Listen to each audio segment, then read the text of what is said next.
Howdy everybody, and welcome to another exciting episode of the Debauchery Circus campaign here on the Random Rhapsody Network. I'm Matthew R. Dawson, your friendly neighborhood host and GM, and joining me around the virtual table today are Brandie, Brie, John, Jr., and Steven. Say hi, everyone. Hello. Howdy.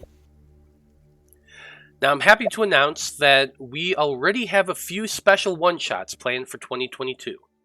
The first one is coming up is our Valentine's Day themed one-shot, which I've named Romancing the Inferno. It'll be aired on Sunday, February 13th, and it'll be rerun the next day for Valentine's Day, when the rest of us are going to be off.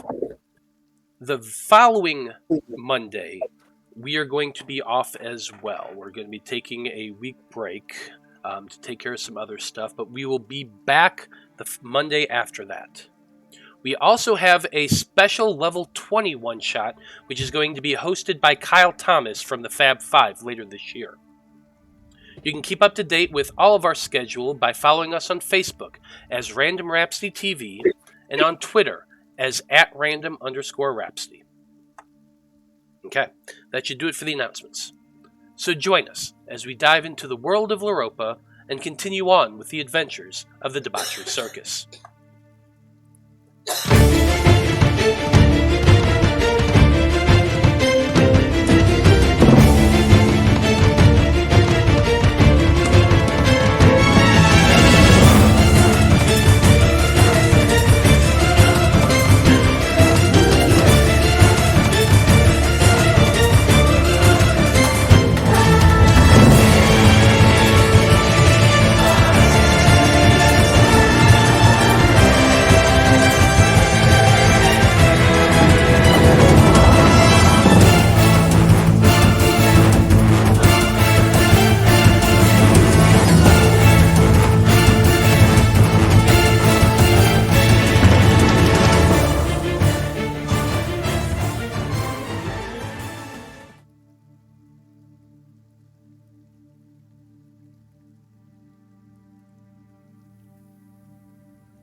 And we're back. So when we last left off, the Debauchery Circus had infiltrated the town of Coltrast under the guise of an actual circus set by the king to provide entertainment to the town's populace. After scouting out the mansion of their old nemesis, Sir Portlion, the circus set about erecting their tall tent in the center of town and set up the props for the event they had promoted throughout Coltrast. Archery wheel, a high wire, and massive weights were all placed around a center stage, leaving plenty of room for people to crowd around the edge. Once their work was finished just as the sun began to descend, and as the tent flaps were pushed back by Willow acting as the bouncer, the squad were delighted to find that their flyers had piqued the interest of a large portion of the town. With Ichabod as MC, the townspeople were amazed by the performances our heroes put on. Shokan performed impressive feats of strength, and Blaznir juggled fire while his red panda familiar flew around the interior of the tent. Next came Edmund and Cameron's sharpshooting routine, but that act didn't go nearly as well as Cameron would have liked. Edmund's arrows came very close to striking the rabbit-foot wizard, forcing him to twist time into a new way so that he didn't get hit. Once the show was complete, Blaznir decided to follow a guard who had loitered outside the tent back to his guardhouse, while the rest of the team made their way under the cover of darkness back to Portlion's manor. They scouted a bit while they waited for the druid to return, and once they were all reunited, the group scaled the wall surrounding the mansion, snuck up and killed one of the guards protecting it, and then hurried into the cellar before the patrolling guard could make his way back around again. Underneath the mansion, the circus stashed the body of that guard underneath a table, and farther on they discovered an underground torture chamber that seemed to hold something that resonated with the gem shards in several of the party. Not wanting to risk alerting anyone above, the squad decided not to see what it was and instead elected to go upstairs to the ground floor. And so, Debauchery Circus. Since Blaznir had scouted the mansion once before, it wasn't difficult for you all to locate Portlion's bedroom in the upper floor of the mansion, though you did have to kill another of the Knight's guards to be able to get in there. Inside that bedroom, all of you found an unfortunately empty bed, though the fire in the fireplace was lit. Cameron, you tried your luck at picking the lock of the chest y'all found in Portlion's closet, and while you did unlock it and found a few sacks of coins, you also received a poison needle filled with a paralytic for your trouble. Fortunately, Ichabod was there to cast his restorative magic on you, so it didn't really hamper your progress too much. Blaznir, you stood watch out in the hallway to make sure no one came up on all of you unaware. But so far, other than the soft voices of your companions and the drip, drip, drip of blood on the floor from the dead guard in the corner, it's been oddly quiet. But as you all consider your next move and what that's going to be, a question comes to each of your minds.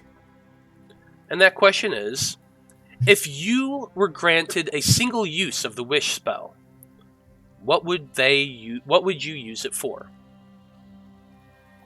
And looks like Cameron, you rolled, so why don't you go ahead and answer first?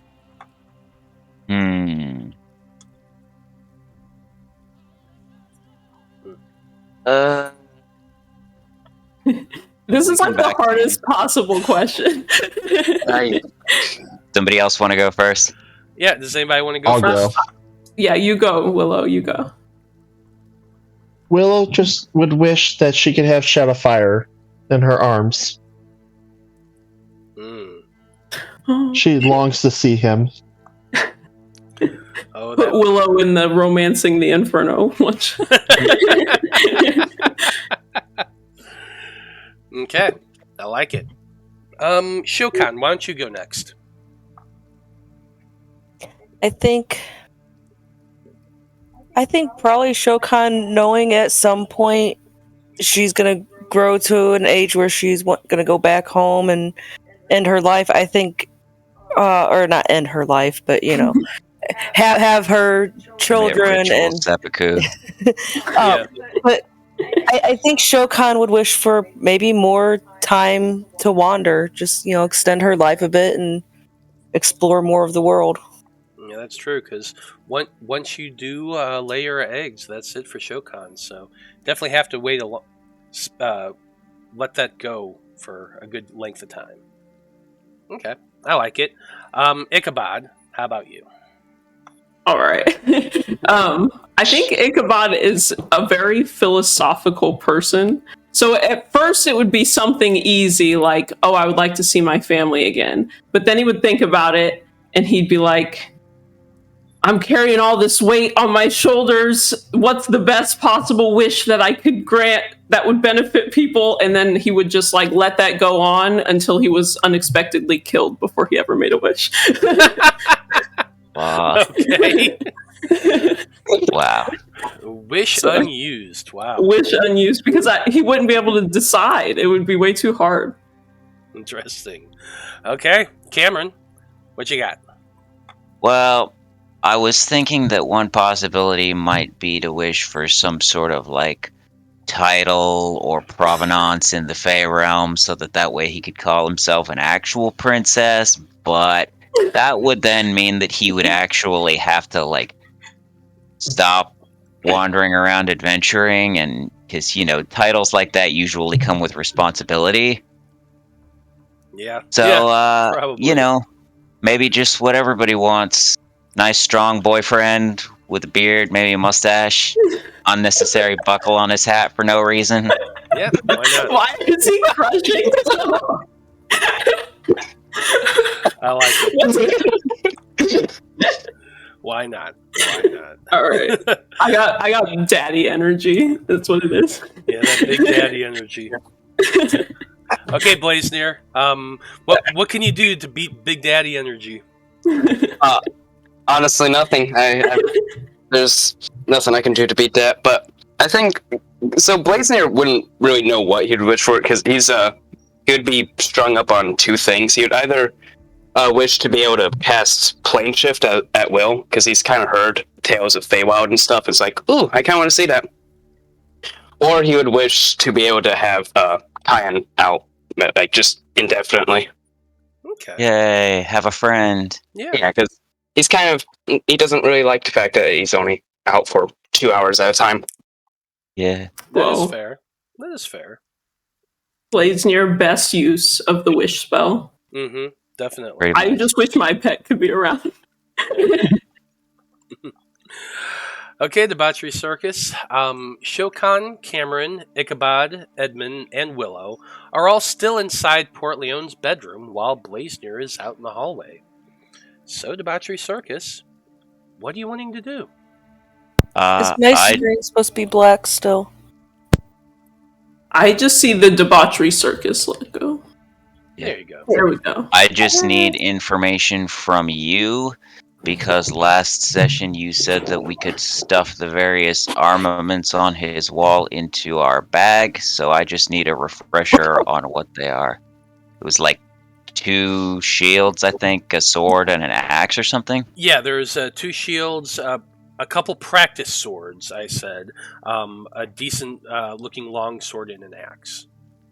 Okay, so if they are obviously practice weapons, then I'll just leave them. Is But the I'll shield take the actual weapons. is the shield with the 5-star logo?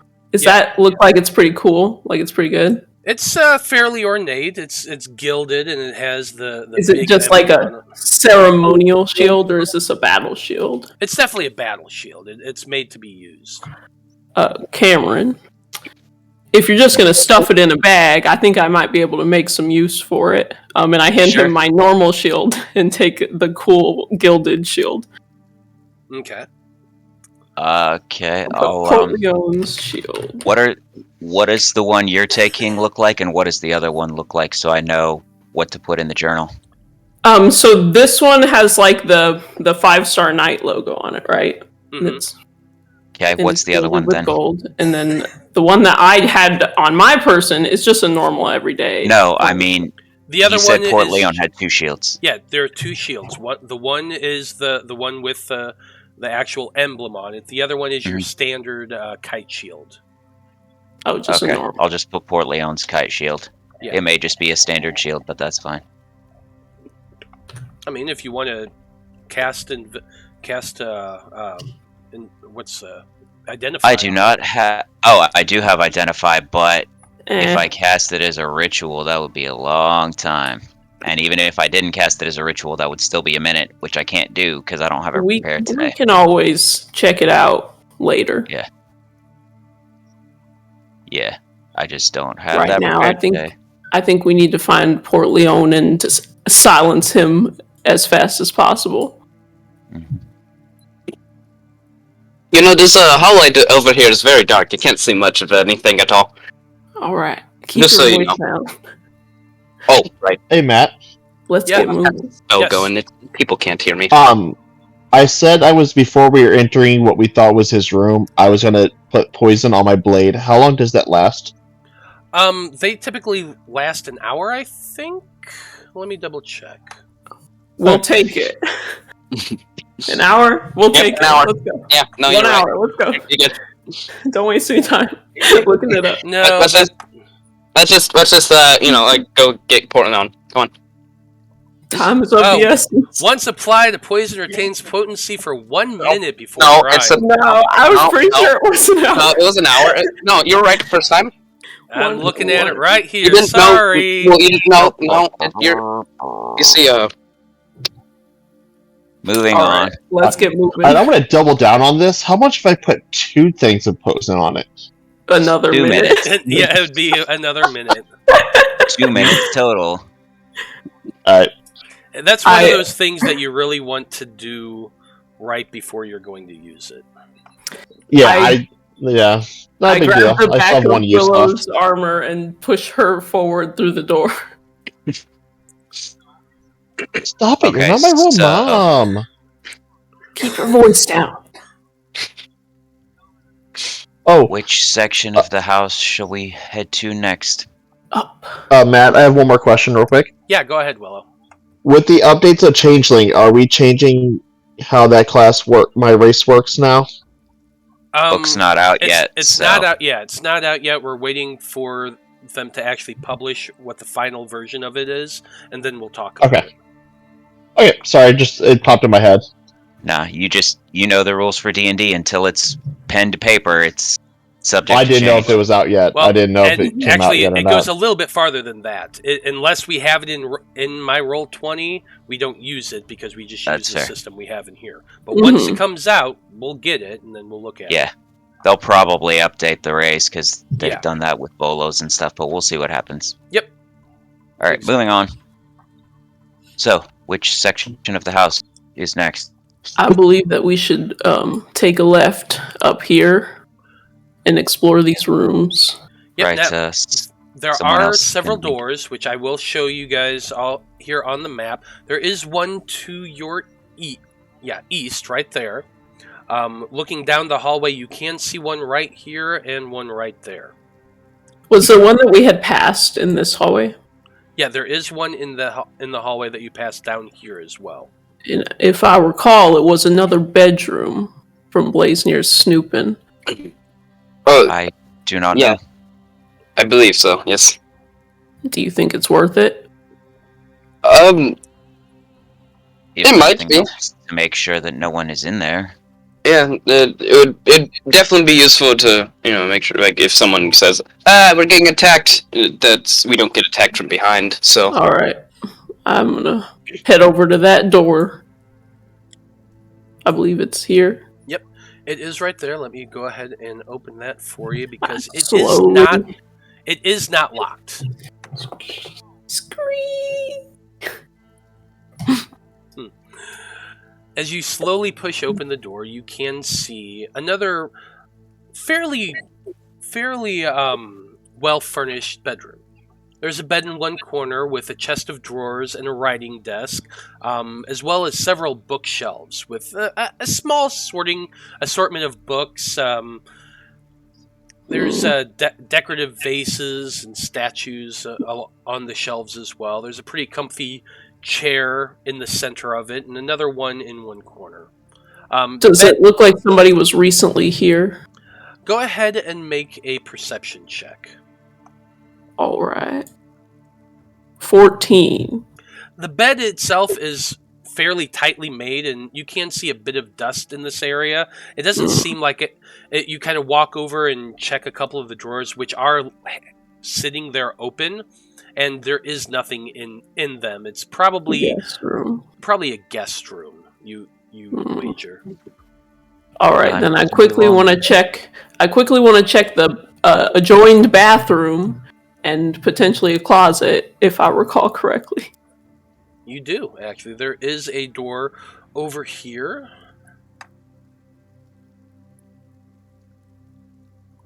And you do find a small water closet. And there's nobody in there. There is All right. nobody in there. You also notice, as you're looking around, the candelabra on the dresser is not lit, and the candles themselves are fresh. Willow. I'm satisfied. Let's go. Willow.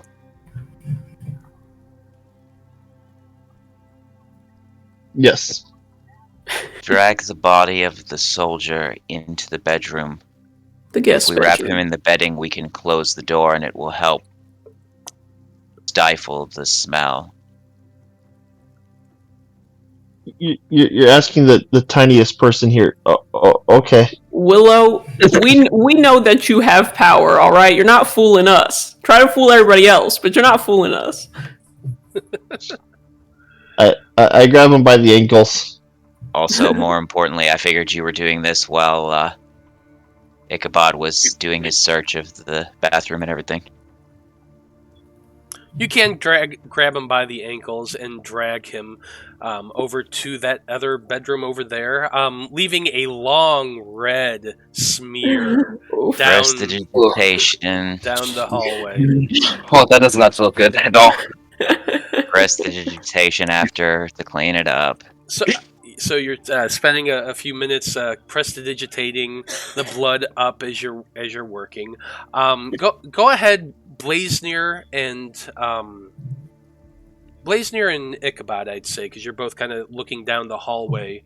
Go ahead and make perception checks, both of you, or one at advantage. I'll let you make it at advantage because I do not perceive. I perceive very well. 25. With the 25, you're listening carefully. The first thing you're hearing, obviously, is Willow grunting as she's dragging this body down the hallway, and then Cameron behind casting his spells to get the blood off the stone. But above that, it does seem you can hear some footsteps and a little bit of murmured speech. It's hard to make out, but it does seem to be coming from this doorway over here, which does have a little bit of light coming out from the crack at the bottom of the door. Does it sound like the footsteps are approaching? They're very soft. It's more like Pacing. someone moving around the room. Okay, cool. Just gonna okay, so there's definitely someone in there. We should be quiet. A little quieter. I dropped to a crouch. Said, except for the part about Willow grunting. I think she's probably strong enough that she had no problem with that body. It's Willow whining. So I wasn't saying she was exerting. I was saying she was making a fuss as she did it. Oh, that's fair. That I would believe. Right. I look back to my compatriots and I give them a hand signal that gestures to the door and implies that we are going to enter there. What does that? Oh, right. Shut up. Outside. Right. That means. Okay. Got this. I've got this. All right. And then I creep over to the door. Is it here? Is that right? There is a door right here to the east. Is that where it sounded like it was coming from? It's this door down here hall. at the other end of the hall. All right, then we're gonna go up. Yeah, so we need to form up. Form up. I'm gonna stealth over there. Yeah. For a 22. I think we should still have your pass without trace, right? Yeah, so that's a 32. How long does pass without a trace last? An hour. Hour. So yeah, you probably got about half an hour or so of that left. So I roll with the advantage with disadvantage. So can I just take the 20? Yeah, just take the 20. That's fine. Okay. Or I guess I would still take it and get the 31. Plus 10 and it'd be 16. So that's right. Got it. 18. Yeah, because you wouldn't be rolling it. You wouldn't be rolling it advantage. Yeah, that's not what it does. It's plus 10. 31. Still pretty good. Edmund only rolled an 18. But still not bad. Still not the lowest. Yeah, not the lowest. So very quietly, you all start creeping down the hallway. Once you reach the T and you kind of glance to either side, you can see from the long hallway that there are doors here, on this side, right here, right here, and right here. Oh, and there is, to the far side, there is a bench against one wall with a window above it facing outward into the grounds. Oh, I like that window. As Cameron just thinks without saying out loud, what is this, a carnival funhouse with all these doors? It's a mansion. I look back at everybody, and I kind of go, should I just open it? Does anybody have a plan to peek in here first? Probably a little so late, but... Alright, I just slowly open the door and peek in. Well, you go That's what I'm here for. You They might want to turn out lights, but Yeah, turn out my sword. So hold on. I've heard a bunch of different things. What are you doing, Ichabod? I sheathe my sword because it's giving off light. And now Okay. put out my flames. He puts out its flames, and then I grab the handle and I slowly turn it. Is it locked? Okay. It is not locked. Let me take off the lights from the two of you first, real quick. Because you said there was light coming from under the door, right? Yes, there is. Okay. Okay. I'm gonna stand off to the side with my quarterstaff at the ready. So you're just grabbing the door and opening it? Well, when you say it like that, I'm just asking you how you're doing this. Yeah, I'm slowly grabbing it and turning the handle. Once I see that it turns, it does. let it turn and unclick, and I open it, and then I peek my head in to see what's going on. Okay. And if some people are staring straight at me, then I fling the door open and stand straight up. So as you slowly open the door and glance past, what you are able to see is there is a woman sitting in a chair. Her back is to you, and she seems to be brushing her long golden hair. She is seated right here in front, facing a table with a small mirror on it, and she seems to be brushing her hair out. I'm going to have her roll a perception check real quick. Must you? I don't think that's necessary, honestly. Passive will be fine. So you work out. Well, I should have used passive actually because I rolled terribly. I rolled a 4. So this woman, as she's sitting there, she's brushing her hair. You open the door a little, peek in, look in there. You see this woman. She's wearing a green nightgown. She has long golden blonde hair, and she seems to be brushing her hair out as she's sitting there. You can tell she's humanoid, but you can't see very much of the features, and the mirror is very small, so you can't see her face in it. But she does not seem to notice that you have opened the door. Okay, can I see all, like, the rest of the room as well? Is she alone in here? Glancing around the room, go ahead and make a perception check. Oh. 11. It does not... from what you can glance, looking back and forth, because you're trying to do this stealthily, so you're doing it pretty quick. There does not seem to be anyone else in this room. There is a bed, a chest of drawers, and another larger comfy chair in this room, as well as a couple windows to the back. But apart from that, you don't see anyone actually in there.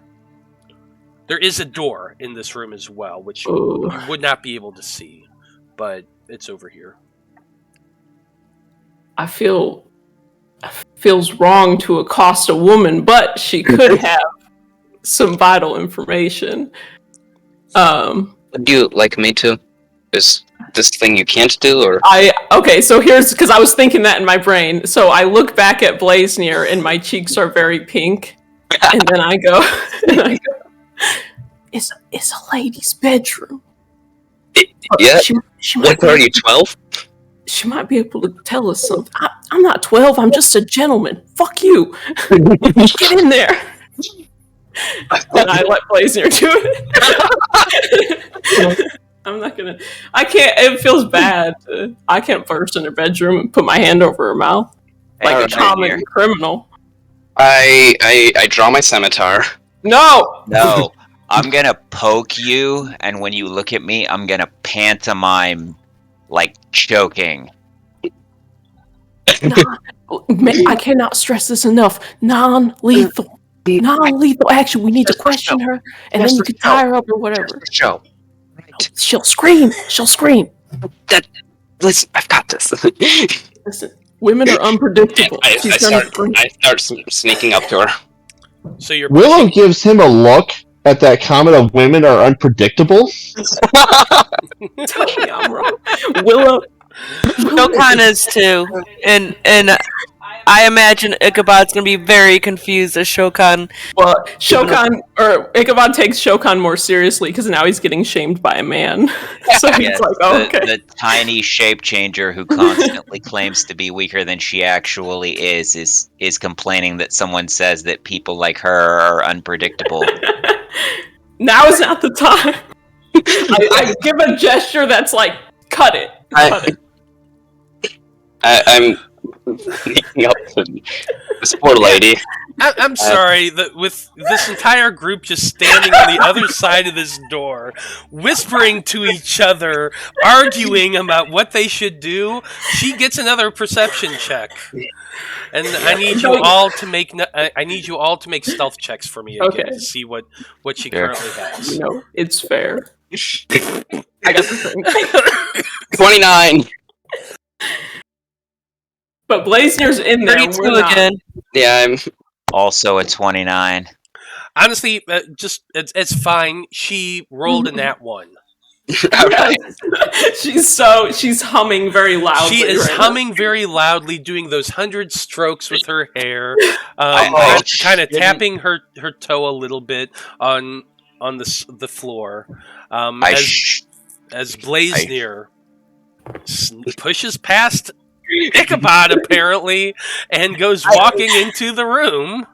I What? shouldn't ask, but does she get a benefit from looking in a Why- mirror? Isn't are she you like saying looking in a stuff? mirror? Actually, the closer Blaznir gets, she would get one more. So I am going to let her Okay. roll one more. Alright, That- do I that roll is- another stealth or? No, I'm going to use the same stealth you rolled previously, which was a 29. I doubt she's going to get it, but Good luck. if she rolls a nat 20, then she might be lucky. Well, Yeah, yeah, no, but nat 20 isn't an instant success. No, I'm just saying she might be lucky. But she rolled a 12, so you're All right. fine. You very stealthily sneak up behind this poor woman as she's brushing her hair. What are you doing, Blaznir? Alright. I kind of look behind me, just kind of give like a miffed look to everyone behind me, and I put my hand over her mouth and just, please, we're not gonna kill you, just come on. Okay, so go. Okay. You reach behind her and put your hand over her mouth, and the moment you do, you feel her body just stiffen. Stiffen? Yeah, stiffen. I'm not trying to kink shame here, but She's scared. Yeah, no, it's not like tensed paralyzed. up, like, oh my god. No, Yeah, she's no. tensed up, like, oh my god, somebody is touching me. What the? Yes, Yeah. that's You Yeah, you no, caught okay. you caught her completely unaware and surprised her by grabbing her and whispering in her ear. Of course, your body's gonna tense up and Yeah, freak no, out. I just wanted to make sure it wasn't like she just, just. At least that's better than what I thought. Yeah. I would thought that she was just immediately gonna attack you because you didn't choke a bitch out. So No. Once he has her and I don't hear any screaming, I would like to come into the room. Listen, everything's alright. We're just burglars. We're not gonna kill you. Blaznir, be quiet. Listen, man. Go ahead and make a persuasion check, Blaznir. From Oh boy. 20. okay, with a 20, you see in the mirror this woman. She has very bright blue eyes, and they just go widen when you say, "We're burglars. We're not going to hurt you." And she does seem to be stiffening up a little bit as Ichabod starts stepping into the room. The woman looks up at you a little bit and just kind of nods. Alright. Just don't scream. Alright. does anybody Yeah, recognize her? I want to look at her in the face and I want to say, please do not scream. We just want to ask you a couple of questions, all right? I promise we're not here to hurt you. And Move my hand and just back off because I'm very uncomfortable by this. Okay, so you're turning her around, Ichabod, and once you look at her, this is not a face you've seen before. She is yeah, human. I don't recognize. She looks probably in her mid 30s or so by your estimation. Little bit of wrinkle to the corners of the eyes, but not a lot. This woman, as Blaznir steps back, she looks to the two of you, and she doesn't relax by any stretch of the imagination. Her body is rigid. Her hands are in her. She puts down the brush and looks at the two of you, and just seems to be holding herself in reserve. I'm so sorry about all of this. I don't usually do this. My name is Ichabod Sykes. I'm a servant of the Father. I show her my little pin, and I say, I'm a holy man. I promise we're not going to hurt you. But could you tell us your name? Try to put her at ease. Go ahead and make a persuasion check, Ichabod. Sure, I will. That was a nat 1. I'm going to use my inspiration. Oof. That was a 7. You get a D4 with it. Plus a D4. Cameron's just doing one of those slap the forehead because they're using their real names. I literally can't misrepresent myself. It's one of my oaths. So I'm always going to tell people who I am. I'm sorry. I'm always going to say it. The woman, she looks at you, Ichabod, after you just said your name, like Cameron says, looks to Blaznir, who has backed up a little bit, and she says, "Strange thieves to be giving me your name." Yeah, well, Blaznir just did He's not good. Thieves, but you do not need to give her my name. Willow says underneath her breath, It's okay. for a victim to name be anyway. tossed in. It's not my actual name, so. All right. Codename Blaznir did say we were thieves, but we're more so trying to get some information. This is the house of Sir Portlion, am I right? She nods. Do you know where he is on this night? She cocks her head to one side. She kind of glances at the two of you. How far back are you, Blaznir? Are you still within 5 feet of her, or have you actually back? I'm just curious. Still within 5 feet, but I'm probably right there, more of. Okay. I'm just curious. She's going to cast a spell on me.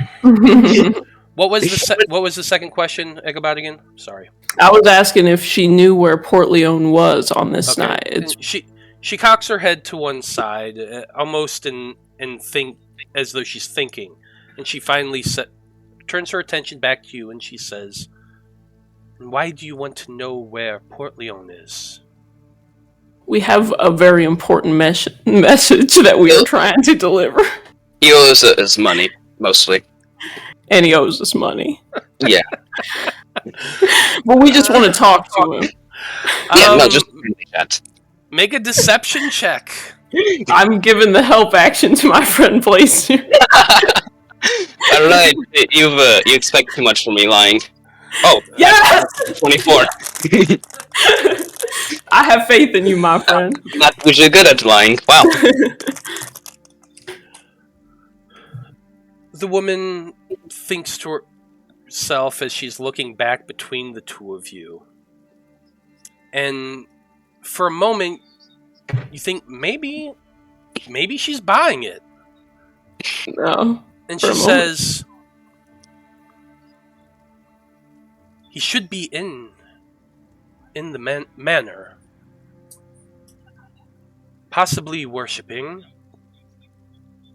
Perhaps if you'll come and follow me to his study, we can wait for him together. I'm sure he won't be too much longer." And they get an insight on that. Yeah, can I get an insight check on this? Go for it.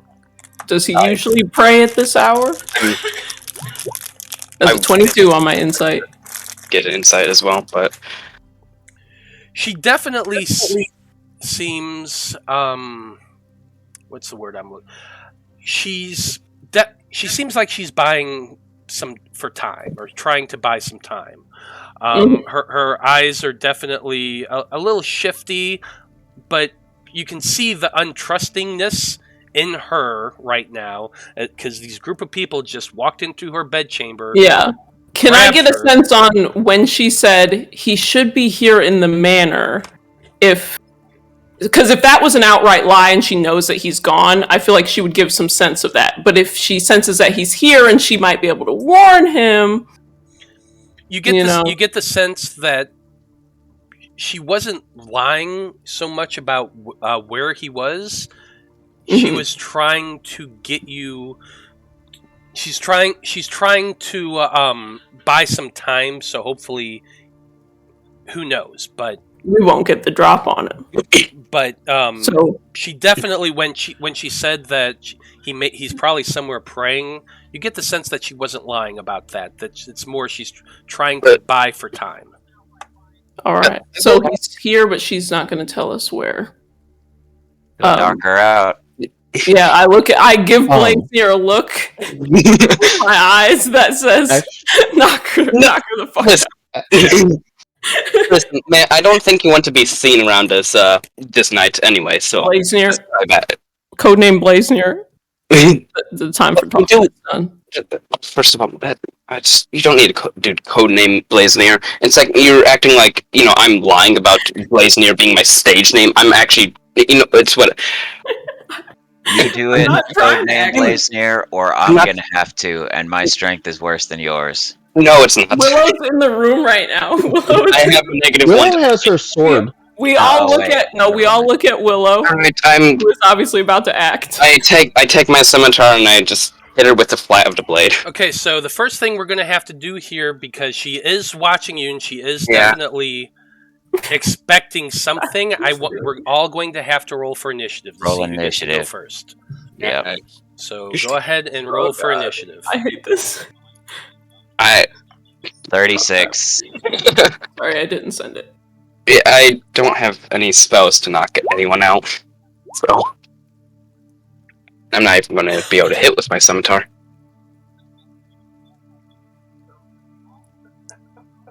Okay. Is everybody in? Yep. Actually, Edmund is not. Mine didn't transfer onto the thing either. Yours didn't transfer on? No. Did you click your token? Yeah, always remember to click I your did. token. Okay, what did you roll? 20.15. Okay, so let's see who goes first. What? I wonder. I wonder who's going first. It's a mystery, honestly. Every initiative roll, it's just kind of like, oh, who's going to go first? Yeah, I know. Oh, it's a surprise.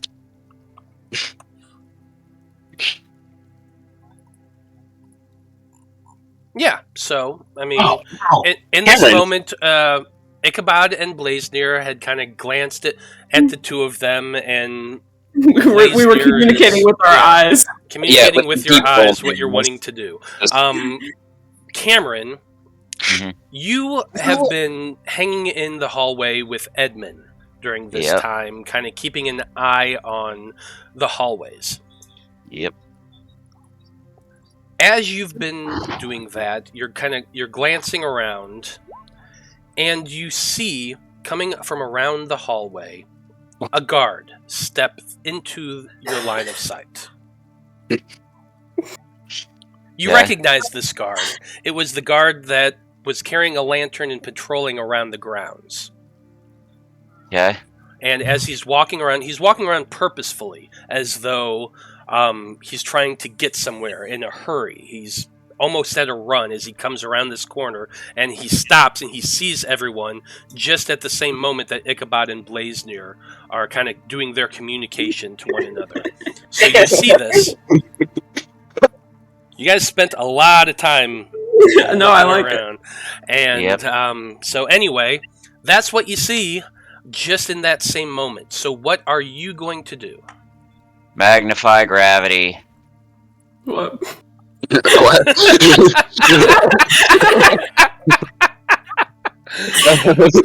Magnify gravity.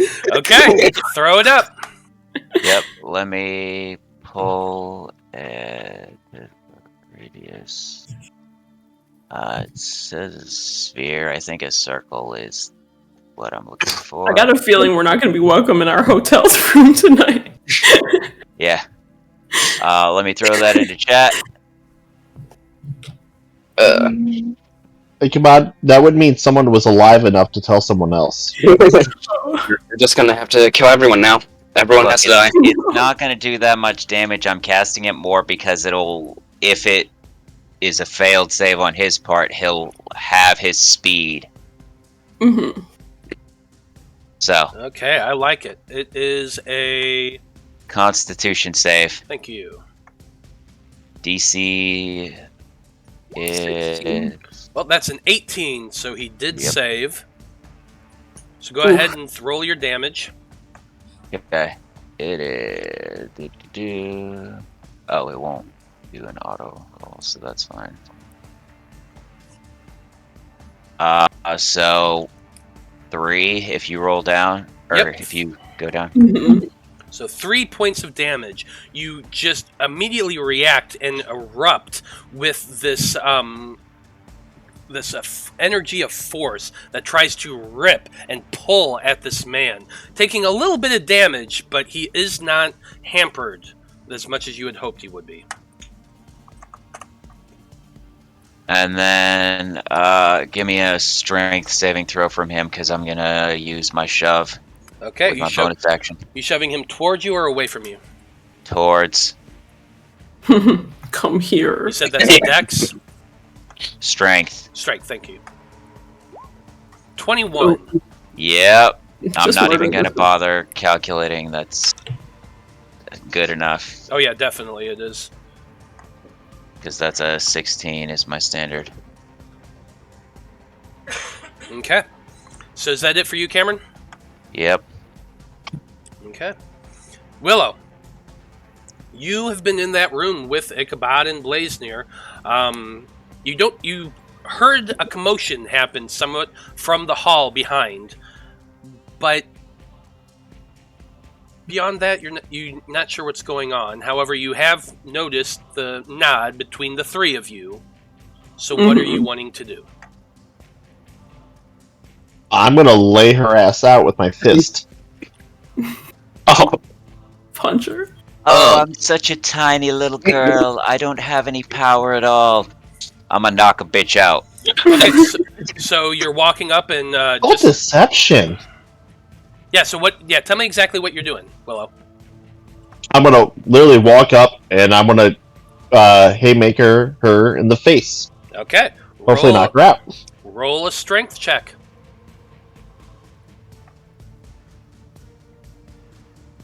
Are you proficient? 22. You're not proficient in unarmed strike, are you? No, I don't believe so. That's what I thought. So why are you rolling Why at is- advantage? I didn't. I just had it click Oh, still. I okay, didn't mean to. Gotcha. No worries. So yeah, that's definitely going to be a hit. Hold on a second. Let's see. She's going to go ahead and use her reaction, Instinctive Charm.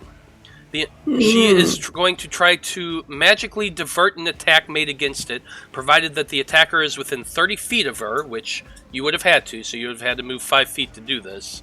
They have to do it. You need to make a wisdom saving throw for me, Willow.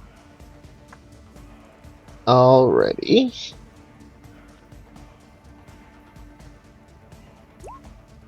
$13. That is a failure. So, what happens is on a failed save, the attacker targets the creature closest to it, other than the target itself. If multiple targets are close, the attacker chooses which one. So, Ichabod and Blaznir are both right next to you. So, as you reach out and start punching towards this woman, you just see this gleam appear in her eyes as she looks at you, and a bit of a sultry smile quirks the side of her mouth. Oh, we got played by this witch. Didn't I tell you women was unpredictable? Did I tell you to choke the bitch out? And so your fist goes, not aiming towards the woman, but one of your two friends, and they're both there. So who do you want to hit? go on, do it. Hit me. I already typed it in. Sorry, Blaze. Yeah, hit me. Go on. Hey, at least it's only going to do 1 plus your strength modifier. Yep, this is true. So, what is your strength modifier, Willow? My strength modifier is F4, I believe. Oh, Okay. the tiny little girl. Yep, so Four. the tiny little girl just turns, spins, and uppercuts you, Blaznir, right in the chin, taking 5 points of Right. bludgeoning damage. In the chin or shin? Chin. I was going to say shin because you're like 7 feet tall and she probably couldn't reach, but whatever. I mean, she could have just easily punched you in the balls if that's what you want. I don't care. Yes! It's He called punched, Hadouken. you punched him in the balls. It's up to you, Willow. Where are you wanting to punch him? What? Blaze, I love you, but I'm hitting you in the chin. I'm gonna Street Fighter this, spinning uppercut you in the face. Oh my, you are so much stronger than you. You say you're weak! Turn him into a soprano. I'm No, already. I'll make you look at the flowers later. Okay, that's it for your action, and you've used 5 feet of movement. You still have a bonus action and some more movement if you want to do anything else, Willow. Nope, I'm good. Okay, that's it for Willow's turn. Love it. Okay, next up we come to the woman who's been sitting there, and the look on her face is just pure fury at this point. She looks at you all and takes a deep, deep breath Oh, shit. and screams at the top of her lungs. Yeah. Loudly. The scream echoes a little bit, and you all kind of want to clamp your hands to your ears. Especially you, Cameron, even though you're out in the hall. Yeah, I got them big ass ears. Yeah, you do. For her action, I'm not sure. Have any of you ever seen the invisibility spell before? But if not, Yes. well, Cameron, you're in the hallway, so you can't really see what's going on from there. But for the rest of you, Willow, Ichabod, and Blaznir, this woman turns invisible, disappears right where she's sitting. Oh, lovely. Wait. We're making a nice little line from the door, though. Yes, And you are. yes, at least Willow has seen the spell before, and Blaznir, because we used it to sneak into the institute. So yeah, all of you would have at least noticed her doing that familiar mouthing and incantation before she cast the spell. But this woman is currently invisible. Actually, that has caffeine you- in it. Let's see, Blaznir, Willow, and Ichabod all get attacks of opportunity on, I Right. believe. Still, hold on, let me see. Water yeah, if she's juice, moving whatever. past.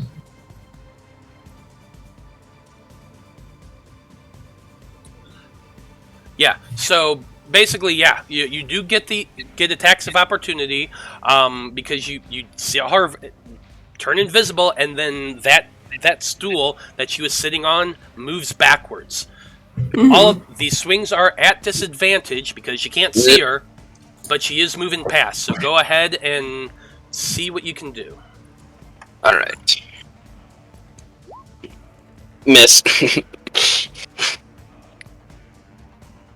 It's a 20. Oh, you're just whipping her? I just... Okay. Whipping her.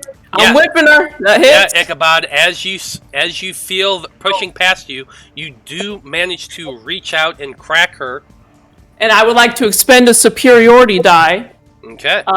to try to trip her. Okay, I like it. Go ahead and give it a try. So she needs to make. I get to add this superiority die to my attack or to my damage. So she's going to take another D8. It's 2, and then she needs to make a Strength let's see, save. strength save. Yeah. Yes. Strength save? Okay. This will be great. Let's see how she does. Come on, that one. That's a 4. Yeah, so as she's So going I past wrap you, the whip around her ankle as she's moving away invisible, and you guys hear a thud as she hits the ground. And I say, well, I think I know where she is. So now when you are tripped, what is the condition for prone. that? You knock the target prone, it says. Yep, knock the target prone. I like it. I think I stabbed Blaznir in the face. I am so glad that you have revealed yourself to me, witch, because I am no good at being stealthy. Prone. Okay, so for prone, the creature's movement, a prone creature's only movement option is to crawl unless it stands up and thereby ends the condition. The creature has disadvantage on attack rolls. An attack roll against the creature is within 5 feet, has advantage, otherwise it's disadvantage. So she goes down After your movement while speed using to her stand up. movement. Yeah, so she had already used 10 feet of movement. That's another 15 feet to stand up. So you guys really don't see where she is. But she does. She's very close. Yes. She also took damage with the concentration spell. Yeah, so she needs to make a concentration check. Yep. Sadly, only a DC 10, but Yeah, but better than nothing. Yep. Oh. That's an 11, so she did manage to hold on to it. Still not a bad try. Yeah, now it's my turn. Give me And I one- know she's... Give me 1 second before I come to your turn, okay? Yeah. yeah. I mean, she's got to be within 5 feet of me.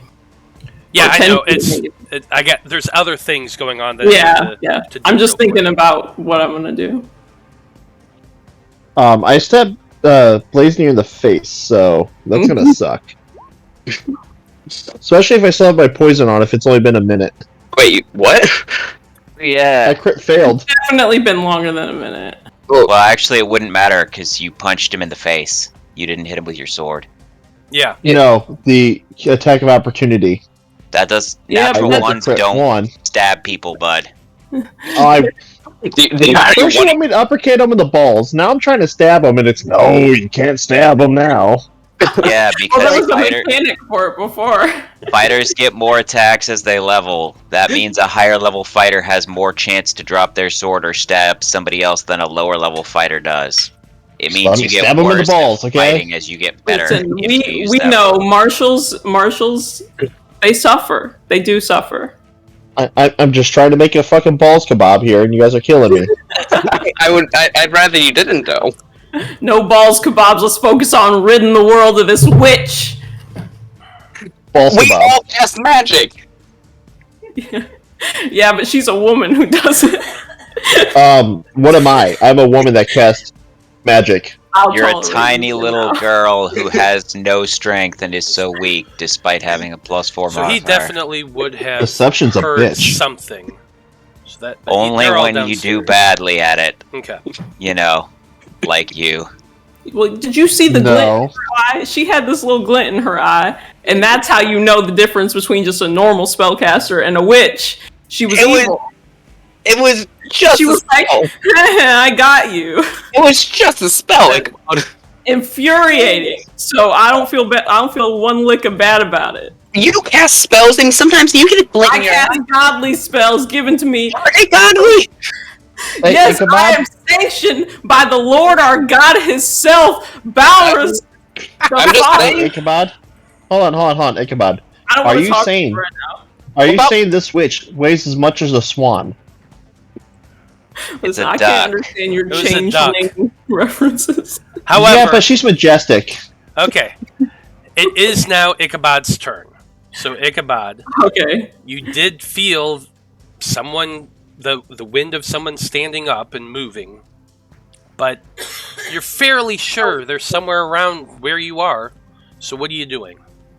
I would like to also draw my longsword, so that now I am dual wielding. Okay. Let me do a little switcheroo.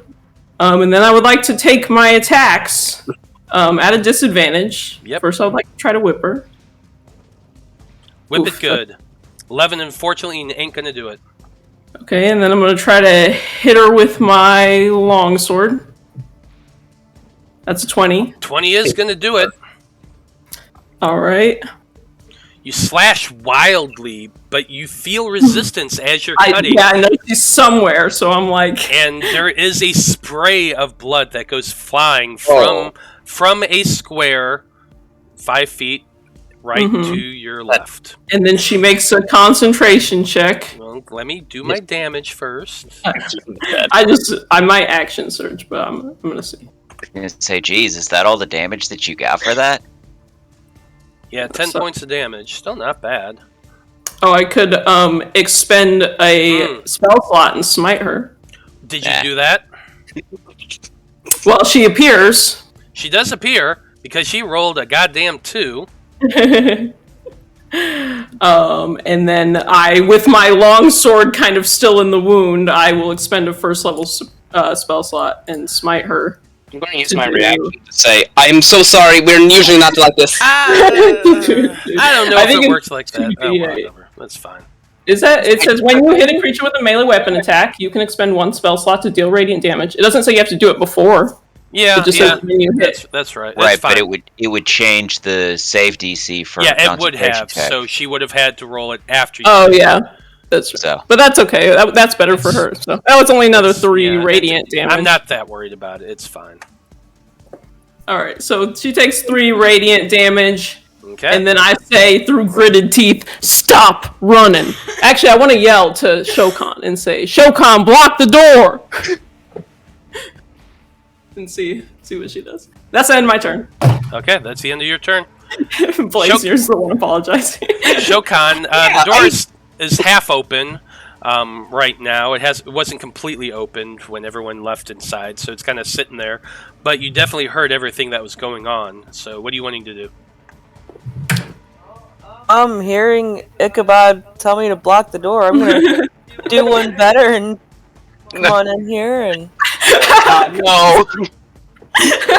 Oh, I got my quarterstaff out. please don't kill her. Non-lethal damage. She's just a random civilian inside a manor, and She's not a civilian. She's doing magic. I do magic. You're not a civilian. I'm pretty much a civilian. You're a threat to everyone who comes in contact with you. Including not your wrong. friends. She's not your wrong. friends. You are level 8. What are you talking about, civilian? And this is just some random woman brushing her hair. She's guessing invisibility. Yeah, but You caused your friend to punch you in the nuts. and I'm fine with that. Not to mention she's a witch. She is literally acting on self-defense, and she hasn't even attacked us, really. She diverted one attack, and that's all, and we're just gonna kill her for that? Listen, I can justify a lot of things to myself, so if you want to keep talking... God, I just don't want to waste 300 gold. Shokan's turn. Yeah. Anyway, knock her out. Shokan coming into the room, twisting her quarterstaff around, just clobbers this woman against the side of her head. 9 points of bludgeoning subdual damage, because you did say you're trying to knock her out. She's weaving kind of unsteady right now, but she is still up. Hey, I mean, I'm gonna hit her again. 14. 14 does not hit. Alright, I mean, but then I've got my... Oh, wait a minute. No, 14 does hit. I'm sorry. Oh, 14 does hit. Okay. Yeah, this girl wearing armor. For another 10. Well, I was counting the armor that she should be wearing, but she's not. 10 more points of damage is enough to knock this bitch out. And with a spin around her head and a crack to the back of her skull, she drops like a heap, unconscious. It's unnecessary. I take my hat off and She alerted people. I take my hat off and I bow to Shokan, and then I give him a predator handshake. It's just unnecessary. And yes, Jedi Slayer, Hey, they are she's still in the still first alive, round so. of initiative. No harm done. Kidding. And I walk out the door. Well, hold on a second. Where's It is Shokan? Blaznir's turn right now. It is Blaznir's turn next. So what are you doing, Blaznir? Do I know that there's anything going on outside? No, you have no idea. Yeah, okay. I mean, he said you heard some commotion or something. Yeah, you didn't did hear some commotion outside. Yeah, That's no, about good. it. I mean, can't I also let them know that there's something going on out there too? Because Oh yeah, you could have done that on your turn. That's fine. yeah, I would have let them know. Hey, we got to get going. There's people coming. I'm really glad you didn't kill her, because, anyway. Oh, why, Blaznir? Because I would have revivified her, alright? Is it because she's got a pretty face? No, Is that why, Blaznir? just a random civilian. So, think about it. As Willow goes out, she's just gonna stab her in the face. What? What? I'm joking. Guys, I'm joking. We're in initiative. Yeah, what are you doing, Blaznir? We are in initiative, guys. I hear someone going on. I hear something going on outside, even though I can't really see outside. So I'm gonna 5, 10, 15, 20. All right, I have no vision because it's dark. So There should be at least a little bit of light coming out from. There's a little bit of light, but I can't see much from it. No, so you definitely would not be able to because the hallway is dark down there. So I'm just gonna kind of guess, and I'm gonna cast Fairy Fire. Ooh, in a general area. Yeah, and hope that it hits something. Okay, go ahead and pull out your square from. Yeah, I have that. From there, and Hey. show me where you're putting it. All right, 20-foot cube. And let's let's just do an orange one. Square. 20 For the foot. part where the floor Where's is probably busted up a little bit. Alright, yeah, I'm probably gonna do it like around there, I guess. And just kind of target everything in that area. Because I don't know what's in there. Okay, blindly casting fairy fire down this dark hallway, it does brighten with these odd fairy lights that go flying through there. And you Guys, grab, or, swirling around whatever objects or stuff are in there. So. They also make light, so I can actually see down there. Yeah, and you actually can see that when those lights flash, there is a guard standing down there. You should be able to see it because I did give it light. What is that? It's a dex save? Dex save. Yeah, dex save of 16. That's a 7. So, yeah, that guard definitely lights up with fairy fire, and he now currently has these orange lights flying around him, and his body is bathed in that soft glow. Oh, I'm so glad I actually hit something. All right. I'm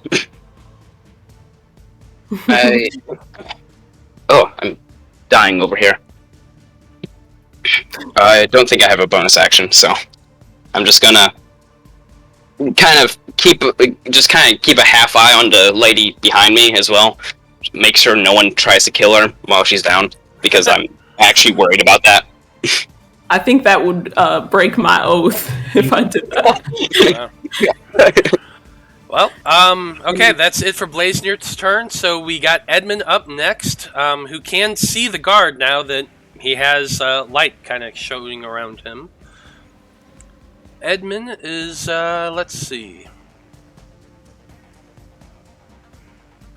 Yeah, you know what? He's just going to take out his longbow and take a shot. Shoot him.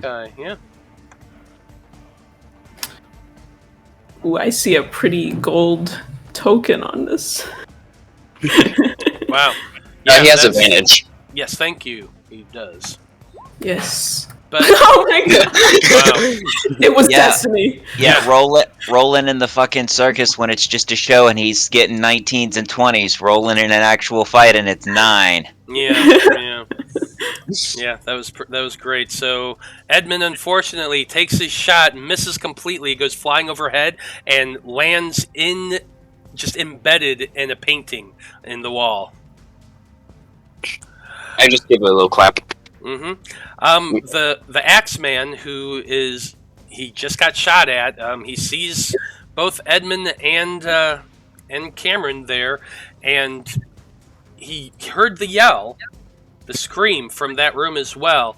And for his free action, he grabs a bell from his belt and holds it up and begins ringing it as loud as he can, just screaming, "Alert! Alert! We are under attack!" He's yelling at the top of his lungs as his free action. This cannot go badly at all. Hey, We're doing great, guys. Yeah, we got magic user and a guy with a bow who can't seem to shoot for shit. So this guy's coming running up towards the magic user. Yeah.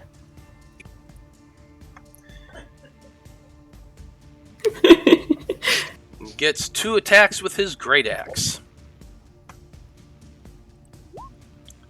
That's an 11, which is not gonna hit. And that's a nat 20, baby. Yep. So 21 points of slashing damage as this two-handed axe swings once and misses, circling it around overhead, just brings it down over the Reaction. top of you. Yes. To use my tattoo to cut that in half. What's the tattoo do? You can use a reaction to have the damage you take from one attack. I like it. So And there's then your reaction. use it until the next sunset. So that's 10 points So then? yeah, that would be 10 points of damage. Okay. Okay. That's it for his turn, which means we're at the top of the order. With Cameron, you just got clobbered, sliced up by this axe, but luckily you were able to use your reaction to not take as much damage as you could have. What are you going to do? You know, if you hadn't done that, we might have let you live. No, we wouldn't. I'm going to cast a spell. I'm going to cast Shocking Grasp on him. Okay. Cast Shocking Grasp on Is him. he wearing metal armor? Oh yeah, he is. Okay. Yeah. 24. So let's see. Yeah, 24 is definitely going to hit. So 14 points of lightning damage. And also, more importantly, he can't take reactions until the start of his next turn. I like it. So I'm going to move away from him, and he doesn't get an attack of opportunity. Nice call. Yeah. So where are you going? Just behind Blaznir here. Gotcha. And then I'll use a bonus action to try and shove him away from Edmund with my telekinetic. Okay, and is that a strength save? Yes, strength save. 14. I believe that fails. Let's see, 8 plus proficiency bonus is 11 plus 5. Yeah, 16, so that fails. Yeah, so 16, he so gets that's a moved failure. 5 feet away from me. Okay, and he goes down 5 feet, being shoved by this invisible hand in his chest. Yep. I like it. That's my turn. Okay, that's it for Cameron. Willow, you're up next. You are in the room there. You've heard quite a bit of commotion out there in the hallway, and you see the dead woman, or not dead woman, unconscious woman on the floor in front of you. So what are you wanting to do? Well, since I can't really get out per se, well, let's see. I actually want it. What do you mean? You can move through squares that your friends are in. Yeah, you just can't stand in the same square unless you're small. So I thought it did half the movement of that when I went through it, so that's why I thought I could get out. Nope, that's a different game.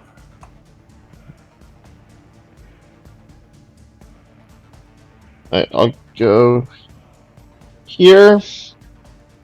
I'm dropping my needle. I'm saying screw this, and I'm going to do my bonus action to summon my greatsword in my hand. Okay. And I'm going to sit there and look pretty since I can't reach anyone. Okay. You don't have an action you can do? Not that I'm going to be able to reach, and because I don't want to use spells up. Okay, fair enough. You can hold your action. For when Yeah, I'll hold my action. Yeah, I'll hold my action in case someone gets in my range. Okay. Sounds good. That's it for you. It is the woman's turn now. I think she has to be like shaken awake, right? Let's see. Or it's like she regains 1 hit point after a certain amount of time.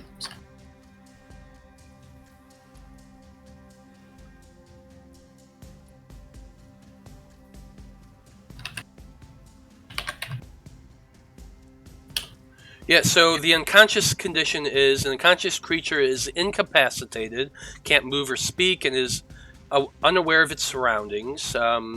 They drop whatever they're holding and falls prone. She wasn't holding anything. Automatically fails strength and dex saving throws. Attack rolls against her has advantage, and any attacks that hit them are a critical hit if they're within 5 feet. Apart from that, I imagine she probably, after a little while, might be able to try to arouse, but for at least 6 seconds after being hit in the back of the head, probably not. So I'm going to just go ahead and skip her turn. There are some people who have heard what's going on, and it is their turn. So 1 second. Hearing this, the 2 people outside... The one looks to the other, says that they need to get inside. Fish would be great Take right now. the key as their free action, I can't unlocks see the anything. door. Unlocks the door and comes running in. Action and movement. Oh, it's a stable It's creature that isn't healed regains 1 hit point after 1d4 hours. 5, 10, 15, 20, 25, 30...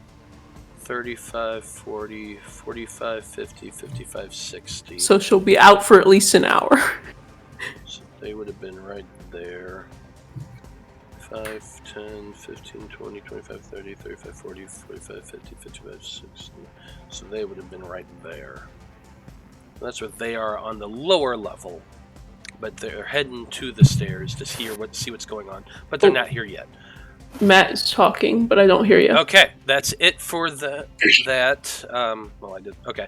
Ichabod, you're up next. All right, so I can move through friendly spaces. You can move through friendly spaces. 15. So I have my sword out, because once I come out here, I should be able to see 15-foot bright, 15-foot dim.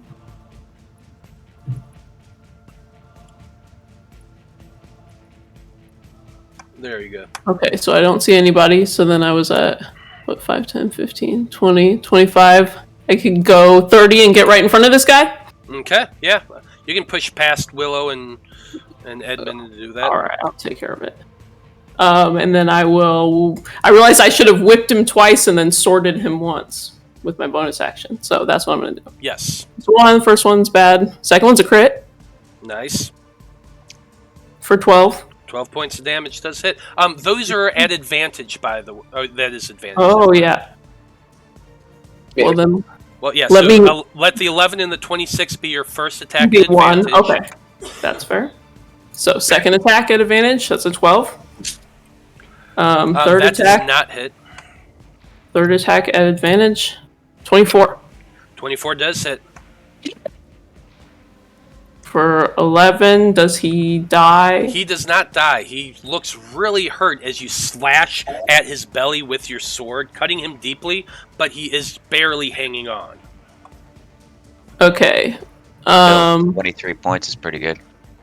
Mm-hmm. Yeah, that's pretty good. I think I'm going to be satisfied with that because I'm standing in front of him, so then I give him a look that's like, what are you going to do about it? Yeah, definitely. Okay, that's it for Ichabod's turn. Shokan, you are up next. You're in the room still with the woman, but your back's to the door and you have heard everything that's going on down this hallway. Alright, I'm gonna come out here. Let's see. 5, 10, 15, 20, 25. I'm going to finish this guy off. Yeah, he's got 3 hit points, so if you can hit him, you can kill him. Yeah, 29. I mean, should I roll damage? Yeah, roll damage just to see. Well, yeah. I take it back. Don't roll the damage. He did. Yeah, he's definitely You come running around, skidding around Ichabod, and smash down with your quarterstaff, killing this man. Oh wait, was that supposed to be subdual for this one too? Yep, Too just late. now. It's fine. It's a guard. I don't get a cab, as they say.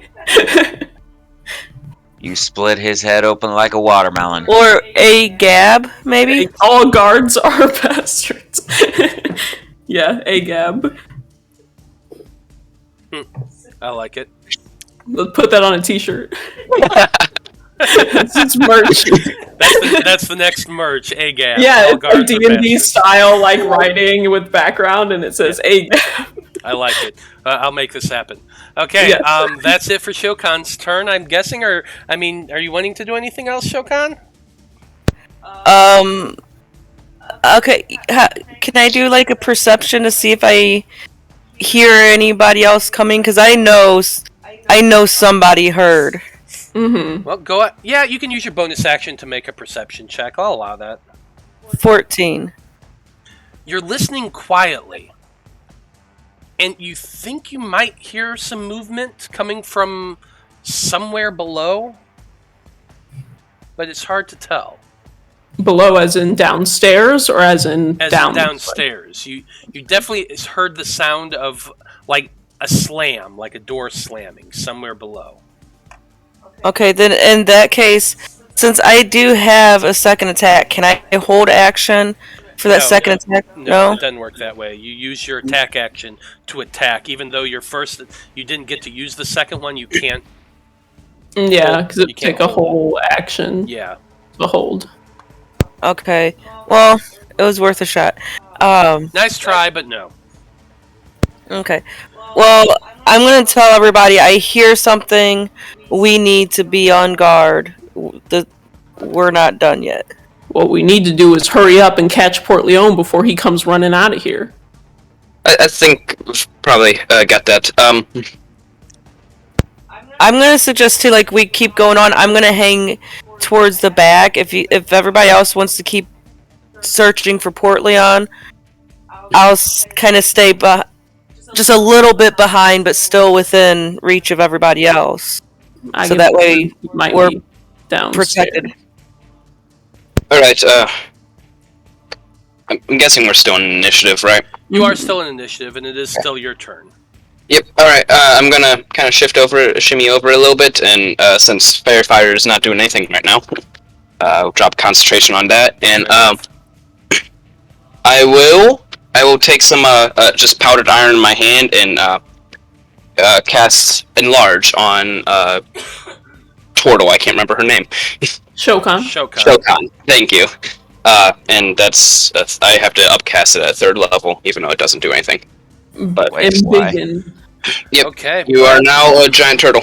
You now have a giant 10-foot tall turtle in this hallway that I should point out is 10 by 12. So you're filling up a lot of this space. Okay. Shokan just keeps going bigger and bigger and bigger. Shokan, you're getting awfully close to me there, fella. Here's what I want to know. Turtles are already really heavy, and the weight is multiplied by 8. Is she going to go crashing through the floor? That's a very good question. Because She was like 400 something pounds. Yeah, she went from and 400 if you multiply something that by pounds. 8. She was 400 pounds. Multiply it by 8. Oh! I did not realize she was that heavy. That'd be 3,200 pounds if her weight was exactly 400. And if it's higher than that, then the number is even bigger. I might have I might have not thought this through. Willow starts slowly moving backwards. I don't think you have the time. I'm actually 450 pounds. Alright, let's see. Oh, what? 3,600 pounds. Let's wreck Portlion's mansion.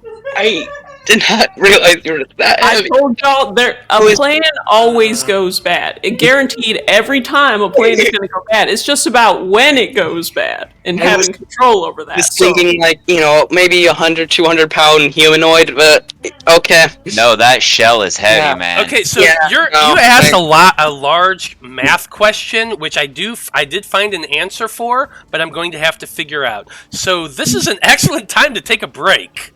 Okay. I think we're going to do that. Through the floor. Yeah, I think I'm pretty sure she's going to. So we're going to find out what happens here in about 15 minutes, folks. While I go do some math, because fuck you all. It's a wonderful thing. We'll be back in about 10 minutes. If she doesn't bust through, cast Magnify Grab.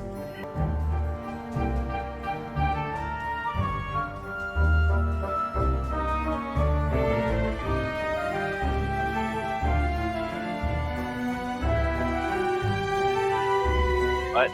No, the turtle. Okay. I'm not. We named are Turtle. back, everybody. And when we last left off, Blaznir on his turn in initiative cast Enlarge on Shokan. Shokan weighs a lot. She is a huge turtle, very strong, very beefy, 450 pounds, and when Blaznir cast Enlarge, that increased by 8. So she weighs a total of 3,600 pounds. Now, I had to do the math on the tensile strength of stone flooring, because, yeah, and I determined that actually they can support 3,000 pounds of weight. So, as Shokan is becoming huge, filling the entirety of this 12-foot tall, 10-foot wide space, the floor beneath her begins to crumble and crack the bigger she gets, and spider webs begin to grow outward from where she's standing. She has this moment where she's so big she can look over everyone's heads, and you look directly at Blaznir. Blaznir looks directly at you as the floor beneath you crumbles away, and you just drop, falling downward. Oh, I'm sorry. What the heck just happened right here? As that happens, Ichabod, you're standing pretty damn close, and those spider webs are starting to come towards you very fast. I need you to make a dexterity saving throw, please. All right. If I instead try to go with it and land in a way that is not painful, could I make a strength saving throw or something? What are you trying to do? I want to fall with it, but I just want to try to fall in a way that doesn't hurt the shit out of me. So if I put my battle expertise to that instead of dodging it, do you have a battle expertise that? No, I'm just saying my expertise in battle. Oh, okay. It's a shame you don't have a giant portal or something that you could aim for and land on. Yeah, I'm like, so here's I want to try to go with it.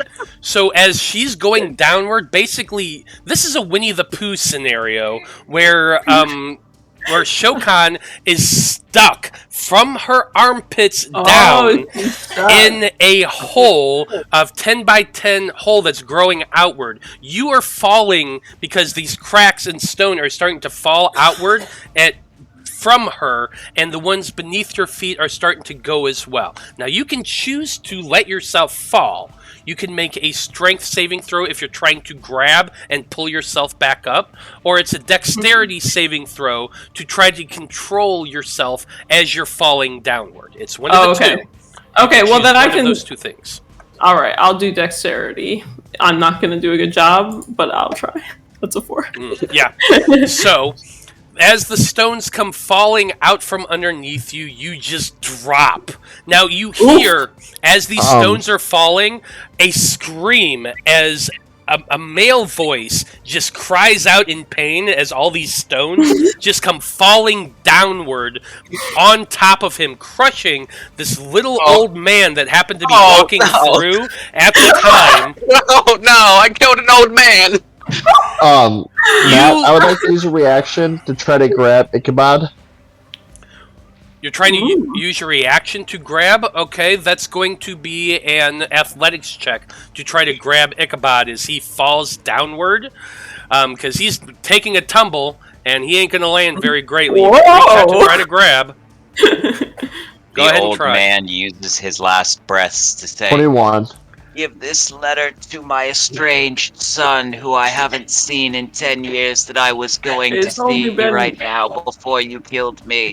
Okay, so in that moment, you jump, aiming, trying to grab Ichabod's hand. Your hand reaches out and catches Ichabod. As you fall downward, your arm is lurched, yanked out of your socket, and you take 2 points of bludgeoning damage, Willow, but you are currently grasping onto Ichabod's arm as he's dangling below you in the lower level of the mansion. Now, Ichabod, as you're holding on to Willow, what you can see is you remember the layout of the lower level. You're right.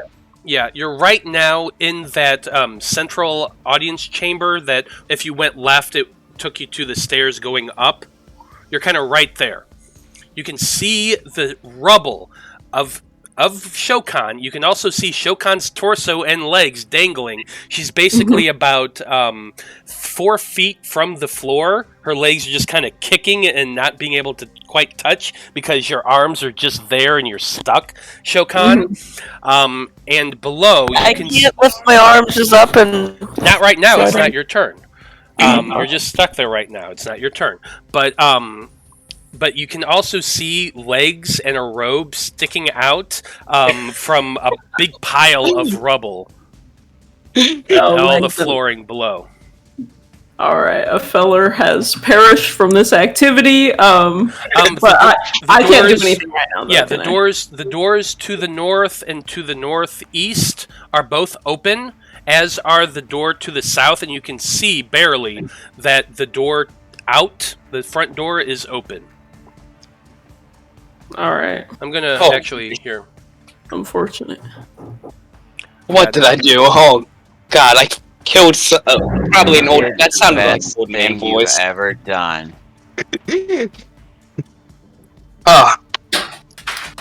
Well, this is when the shame starts building up, Blaznir. It's a very common feeling that I feel all the time. Shame. Shame and regret. Oh, no, like, this is hilarious. Catholic guilt.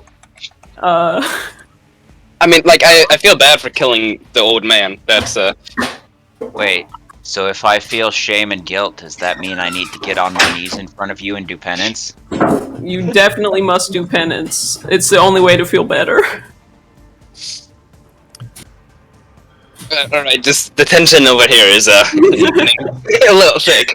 Well, I just feel bad, like I'm falling through the ground and I hear a man die.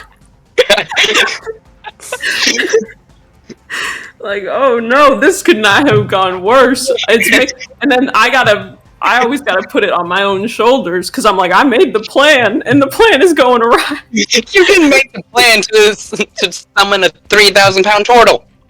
I know. Really? I'm pretty sure I put the plan on catching you in my hands. The plan is going awry. You know, carrying all This that is all weight my on your fault. shoulders must be tiring. I should massage them for you.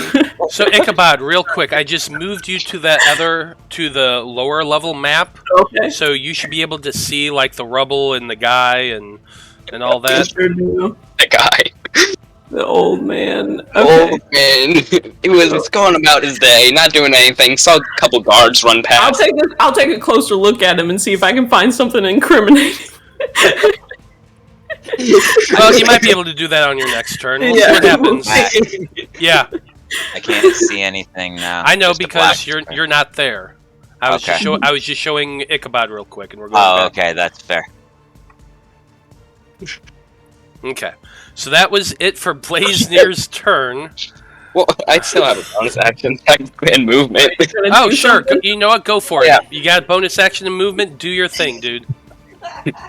Okay, bonus action and movement. I sit down and just contemplate what I've done. That's it. Yeah, probably a good idea. Probably a good idea. Okay. I kind of wiped the iron dust off my hands and just like, Oh, okay, I'm an idiot. Wow. Okay. Oh, by the way, now at the end of your turn, although you are like contemplating your actions, by the way, Pass Without a Trace is gone now. Yes, I know. Yeah. That's fair. Yeah, we're not being stealthy anymore. I mean, We're out the window with the turtle.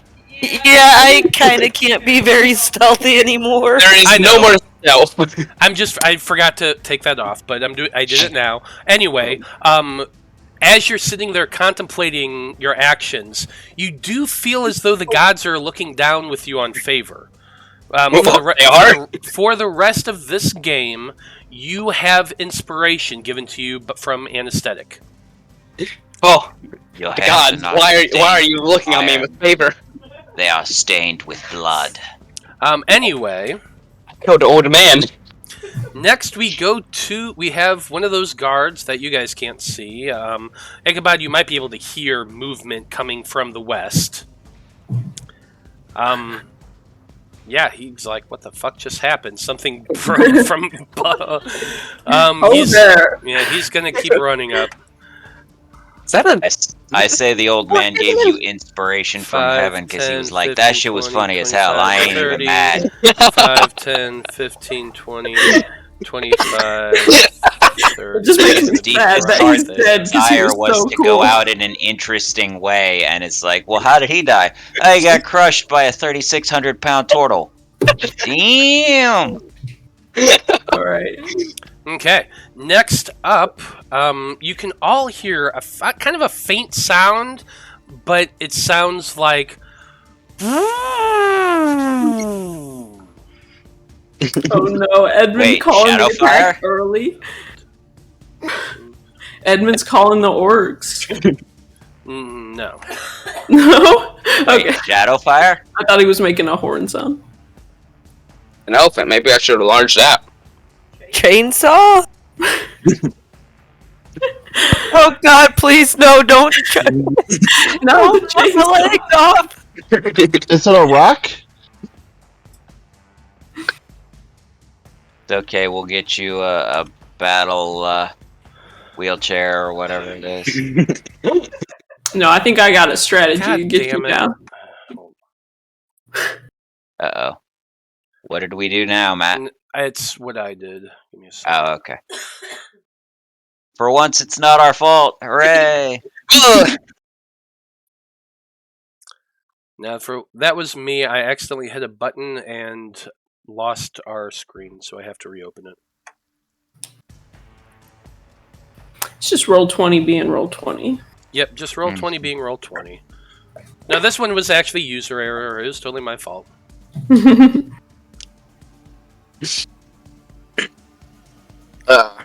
But anyway, those of you who are still in the hallway, which is... Me and see here. Blaznir. Yep, Blaznir, Cameron. Actually, Edmund and Willow would be able to see this as well. Though, oh wait a minute, no, Willow, you wouldn't, because you're hanging from on the floor holding Ichabod, so you would not see this. Blaznir and Cameron. This door down the hallway opens. Oh, someone heard me. How? And something moves out in front of you. Large, it's a massive head, dark greenish brown in color, an empty eye socket looks directly towards you with a long, dark trunk with huge cuts along its length. This head peeks out and looks towards you. It's the head of a Luxodon, but a dead Luxodon, with a long scar down one side of its face and an empty eye socket. The other one, bright milky white, as it fixates directly at you, Blaznir, and it trumpets this loud trumpet sound once again from this undead trunk of his Luxodon as it goes in a rage. Oh, lovely. Hi. I am gonna die here. Nah. Nah. It's all good. I still got a spell slot. I've got spell slots too, but I don't know if I should break concentration on a Tortle. Nah. But you can still cast spells that aren't concentration. I don't really have very many of those. Oh shit, Yes, it we'll have enlarges to punch the him. concentration? Oh yeah. Oh crap. If Hey, let's keep it going. I start getting bad around, you might fall. Okay. Anyway, that's its turn, and Edmund is seeing this. Glances back between the zombie Luxodon that's just stepped into the hallway, back towards Willow. Ichabod, do you need my help? Nah, son, I think I can handle this. Seriously, he's offering to help pull you up. I don't know any Well, better way to. I kind of want to use my turn to try to get Shokan to go down, since she's stuck. So Okay, then you don't want his help, so then he's going to stand up, pulling his bow out, and he's going to take a couple shots at this massive form of a zombie stepping out into the hallway.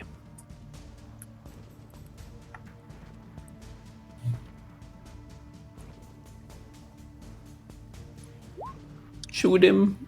Yeah, 25's gonna hit.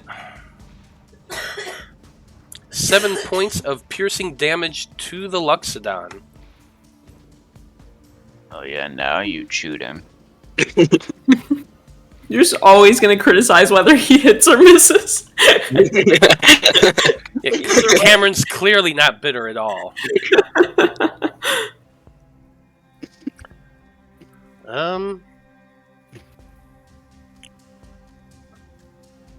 Actually, yeah, and what I should have done is cast Hunter's Mark, but I'm going to do that now and cast Hunter's Mark first on this thing, because Edmund's eyes are growing wide, and he's just like, what the fuck is this thing? Wait, would he not recognize him? Is it who we think it is?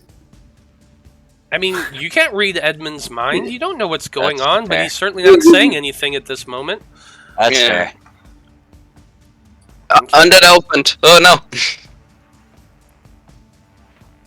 Next up, we have Sir Portlion's turn, who's I should have rises up cast after that seeing instead of this- enlarge. the zombie of Oh, that would've been so much better. Shadowfire. No time for regrets, son. Move Oh my 5, God. 10, That's 15, 2020. 20, 25, 30. That would have been so much there. better. That's his movement. I see as Matt talking, but I don't hear him. He's You know, I talking to could've the crowd, Yeah, I'm talking probably. to the audience, not you. Okay, I just want to make sure. Could have gotten some healing in on here. You know, instead of floor collapsing. Too late, and this is way better. Is somebody in need of healing? I don't know. I've taken damage, I've taken damage. and it's a concentration healing, so it just kind of. But are you in need? We're I going don't to be know. in need. I suppose the answer to that would depend on how much Matt rules that you can see. Bonus action. So yeah, In as the a middle of bonus a fight. action, he's casting Okay, if you want to branding nerf spite yourself, that's on the weapon that he's drawn from his Hey, blade. I'm just I've- saying, it's we been can drilled say to into each me other- over the years that you can't just look at somebody Hey, and give me tell 1 how second, perfect guys, they are. okay? Okay. He's casting branding smite. He pulls out his long sword, a long, dark, black thing, and then he casts this weapon on it as his bonus action. So the next time he gets a hit, he's going to be able to do that. He is then going to move for his Junior. action. Do we want to fight this thing, or 5, have me get rid of it 10. for a bit? I'm fine with fighting. I don't know. Okay. Then I won't do what I was originally going to do. I was just going to go up to him and stone shape the floor underneath him so that he would fall through, but Okay. if we're- So, real quick, you're all kind of staring at this massive zombie, a Luxodon that has been turned undead.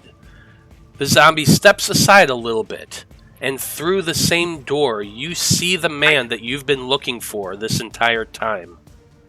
The armor gleaming in the moonlight that comes in from both sides of the hallway.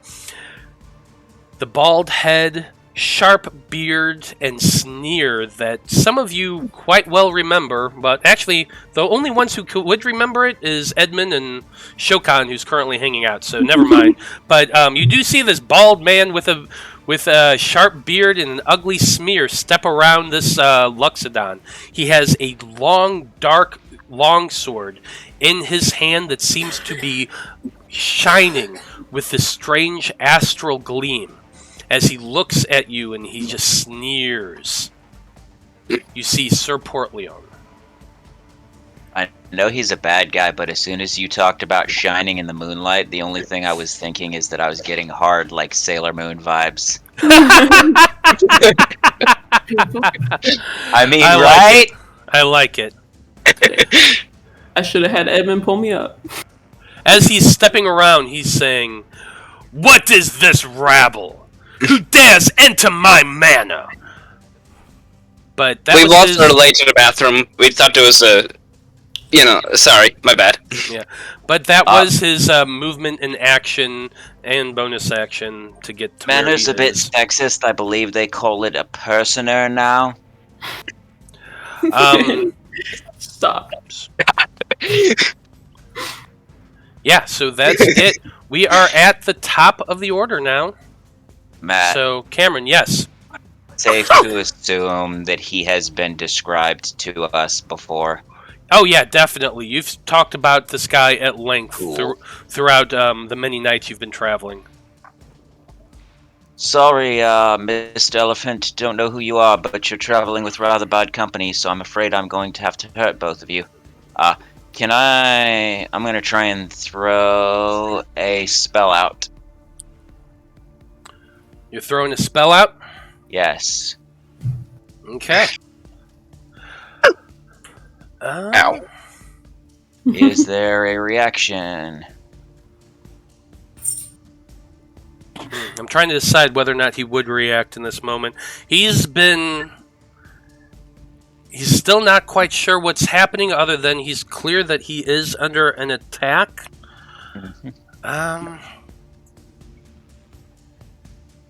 Yeah, I'm going to say he probably does counterspell it. Okay. And you do recognize, you remember that, I don't know if you've ever heard about whether or not he did, but he does, and he is going to go ahead and use his counterspell on whatever it was you were just getting ready to cast. Okay, I was going to cast Lightning Bolt, so Okay. I will go ahead and expend that spell slot. And then I don't think I have any cantrips that are bonus actions, which suck.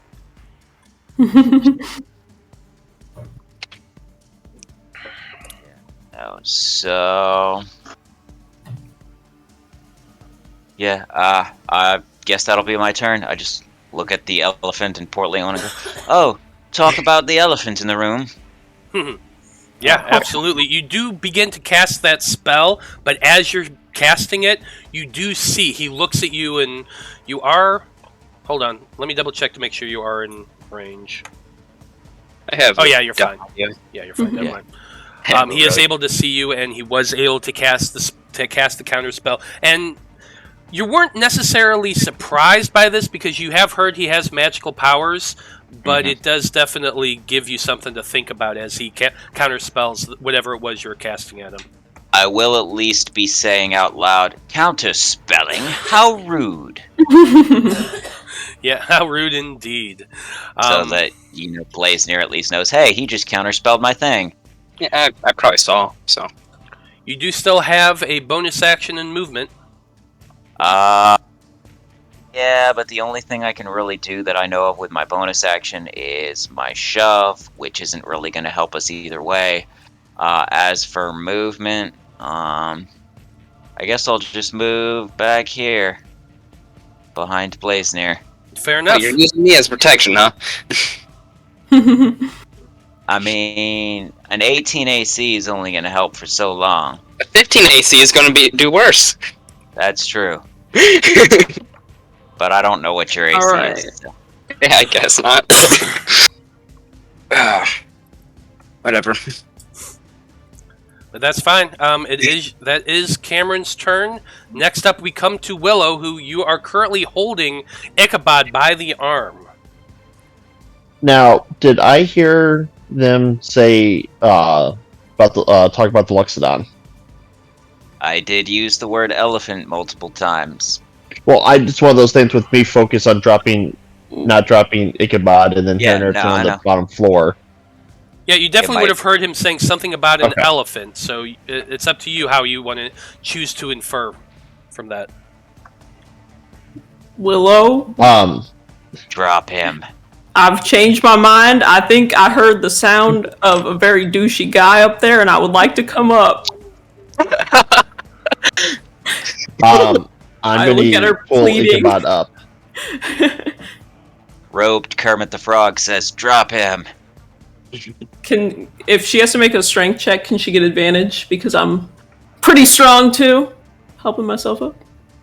So she's trying to pull you up, and you're trying to assist with that. I'm just trying to be helpful, because I wouldn't just be limp, Suddenly, you see the Holy Grail just within your reach. I'll allow it. Go ahead and make it. I'll spend my reaction if that helps. Yeah, I'll let you use your reaction to try to help her pull you up, pulling upward as she's trying to pull you back. So go ahead and make your athletics check with advantage, Willow.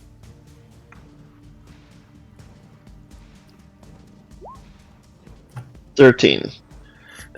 How much do you weigh, Ichabod? I don't know if I let's see if I put it in there. Oh, 195 pounds. 195 pounds. Yeah, I think... All muscle, baby. I'm going to have to say that, yeah, with a 13, you're pulling as hard as you can. Ichabod's lifting and lifting as well. You're able to You can do it, little lady. I'm going to say that Willow is able to pull you up enough that you can get a finger grip on the floor above you with your other hand. That's probably about as high as she's able to get you. Okay. So you're not out completely, but you're a little bit better, and you have a better vantage point than what you were. So the DC is going to be a little lower the next time. Mm-hmm. Can Ichabod support his own weight? Like, if I let go, is he fine? Well, like I said, he's holding onto the floor with one hand. The other hand is still gripped in your arm. Okay. So probably not. I'm going to just I'm not keeping eye contact with Ichabod anymore. I'm going to be looking over my shoulder to try to see if it's Shadow Fire or not. And that will be my turn. I'll allow you to use your bonus action to make a perception check to see if you can see from there. Because, let's see, you don't have dark vision. I do not. There is the light coming from Ichabod, but it's not a lot of light, so go ahead and make a perception check. Okay. I see shit. Yeah, I'm going to say no. It's too shadowy over there. You can definitely see the shapes, two large hulking shapes in the hallway, but you can't discern enough details to figure out what's over there. Alright, that'll be my turn. Okay, that's it for you. The Enchanter is still unconscious right now. I'm just leaving her in turn order because, you never know. There might something happen that could have roused her. I mean, that whole fall being created definitely shook a little bit, but she's not quite awake yet. Hold on one second. Next up, we come to the Archer. He has heard what has happened. I really wish I had dark vision. Why do you think he's going to go backwards? 5, yeah, 10, that's 15, such a good idea. 20, 25, 30. He is in range. Sad part is when I... Ichabod. As you're hanging there, your back is to the south, and you're holding on to the floor, trying to pull yourself up with your other arm holding Willow. Mm-hmm. You glance back towards the door, and you see coming around from that hallway that was leading to the stairs upstairs, you see a man hefting a longbow coming around and looks in the doorway to the room where you are, and he sees you. So, this is the room that I'm hanging down in? Correct. Okay. Correct. He sees you there. He's going to go ahead and Let's see, what is he gonna do? I promise, sir, there's a perfectly reasonable explanation for all this. And he says, I'm sure you do, as he draws the arrow fair. back to his ear and takes 2 shots at you with his longbow. Totally fair. I completely understand, sir. Yeah, it's fair. It's a 15 to hit. That does not hit. And does a not. nat 1, so yeah. 2 arrows fly at you. One goes through your cloak, but misses you. The other one just misses completely. Oh, you ruined my nice cloak. That's Sacrilegious is what it is. That's his movement in action. Doesn't has a bonus action. It is your turn now, however, Ichabod. So what are you wanting to do? Is it my action to pull me up? It's going to be your action to pull you up. You have advantage because Willow is helping you, and the DC is lower because you have a better grip now than what you did previously. Okay. I will. I'm gonna attempt it. I'm gonna do it. So this is going to be a For 14. 23. Yeah, 23. You are able, using your action, to pull yourself up, grabbing onto Willow, using her leverage to help lift you. You manage to get up to a safer point on the second floor. So can I now move freely? You are going to be able to move. That's since you use your action to do this, you have your full movement. Okay. And well, in that case, Because I'm going to say you probably got up into a crouch. You're not going to be prone or anything like that. So yeah. Okay, then I will move to right here. Oh, Because I like I like to be in the way. And then as a bonus action, I will cast Spiritual Weapon. Spiritual Weapon, I like it. Oh, actually, I'm going to use my whip Spiritual Weapon token thing that I got. Hey, there you go. That's awesome. So it's basically a use of Spiritual Weapon, and it's a whip, so it has a 10-foot range. Let's see if I can get rid of this thing. And then I get to make an attack with it, but I gotta pull it up so I can see what it does. That's fine. I'm looking for the token right now for it. It's called Feather Token, I believe.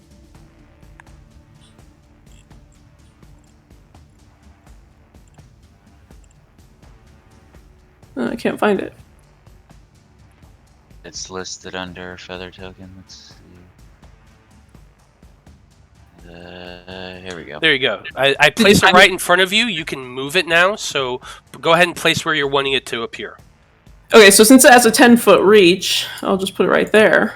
Perfect. And then Pop that into chat for the players. with Spiritual Weapon, I get to make an attack when I summon it, right? Yeah, I believe you can. Okay. It's an action to throw it, and then a bonus action to make an attack. Oh, you use an action to throw the token to a point. You are totally right. Oh, so you would not be able to do that as your bonus action. Oh, well, then I'll just cast Spiritual Weapon myself. Yeah. And make it be a whip. So you can just leave that up. And then I will roll for it. Spiritual Weapon. Yeah, that's a bummer. That is a bummer. It would have been cool. But that's okay. I'm fine with it. Oh, I got a 22 to hit this big guy, who I presume is Sir Portlion. Oh, you're hitting Sir Portlion? Not... Nope, because it's got a 10-foot reach with a whip, right? Well, that's for that thing. Oh, okay. Well, then I'll just do a longsword. Yeah, that's fine. Right up on him. Yes, and the 22 does hit. For 7 force damage. We've been looking everywhere for you, sir. We came here to give you a 1-star review. Oh no! How could we? From what I heard, you're a real son of a bitch. I like it. Okay. That's it for Ichabod's turn. Yeah. Portlion just kind of sneers after taking this slash from the spectral sword. He's looking at it with disdain, as though it really didn't do a hell of a lot. Yeah, You also notice that although he does have a sword, he does not have a shield. He won't be able to side hustle as an Uber driver anymore. Okay, And yes, Shokan. we took all his shields. It is currently your turn, and you are Winnie the Pooh, stuck in a gigantic hole in the ground, your legs dangling downward, while the rest of you is still up on the second level. So, what are you wanting to do? Gonna have to fix that. I aren't mean, like, as much as I want to try it, I think it would be useless to try to climb up because the floor ain't gonna hold me. So I'm just gonna raise my hands above my head. Is that gonna affect Willow and? No, probably not. Okay. They're far enough back that they should be fine. Okay, so you put your hands up and let yourself slide downward the last 5 feet, landing in a crouch there in the lower level. And I'm not going to move the map right now because it's kind of a well. Yeah, I might as well. We don't even have an escape route anymore. Hey, there's a window behind Sir Portlion. There's a window. We can jump out a window. Yeah. I mean, Yeah, there's I a big guess. hole in the floor you could jump through. Yeah. 1 second, please.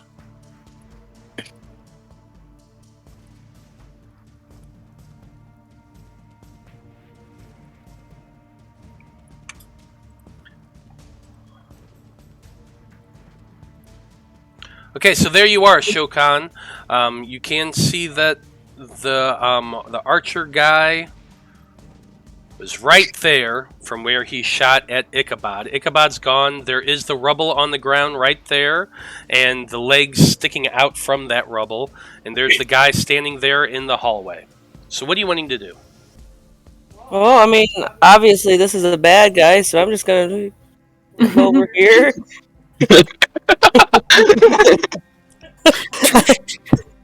I'm assuming we're gonna have like a Code Brown situation here pretty soon with this guy.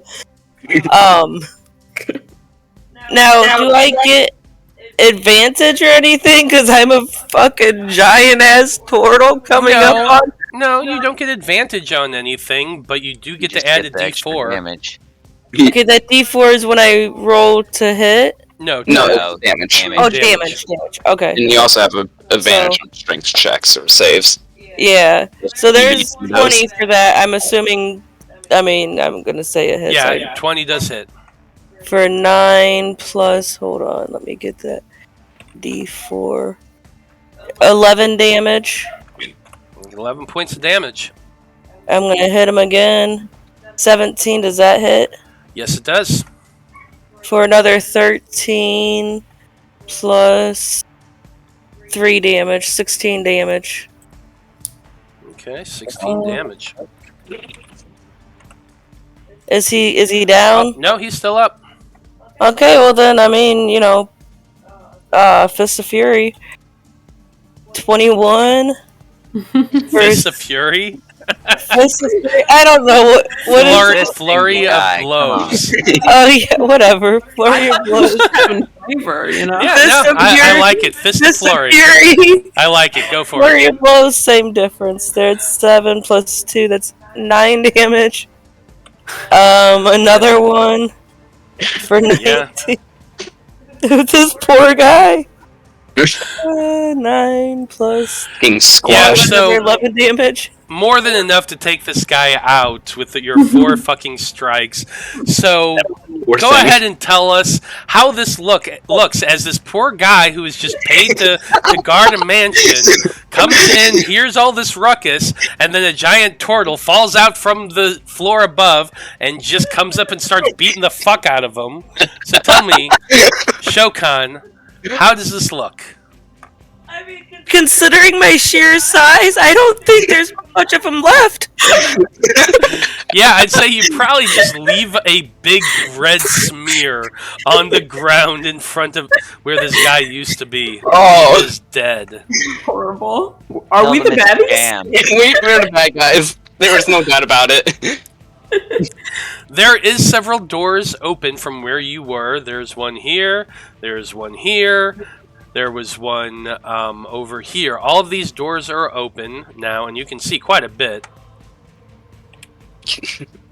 Just But From where you're standing, other than the doors that are open, which, by the way, those doors are about 8 feet tall by 5 feet wide, just so you know. Yeah, fits right. Well, basically, I'm just stuck here, right? I'm crashing through the door. Might chop concentration. I could Kool-Aid man it. Hey, Oh, yeah. you do you. I'm just telling you that's where you're at right now, but that's probably it for your turn, Shokan. Do I see anybody else? You do not. Can you see anybody else where you're standing on the map? No. Then other than what you can see on the map, that's pretty much it. There is a big pile of rubble and legs underneath it. Yeah, make sure that guy's really dead. 'Cause that might- Just, it's just an old guy. You don't need to do that. So, next off in turn order, what happens is... It's a shame I can't help with Portlion at this size. You know, listen, it was a good idea in my head. You're working on your new jam business, Shokan's human-flavored jams.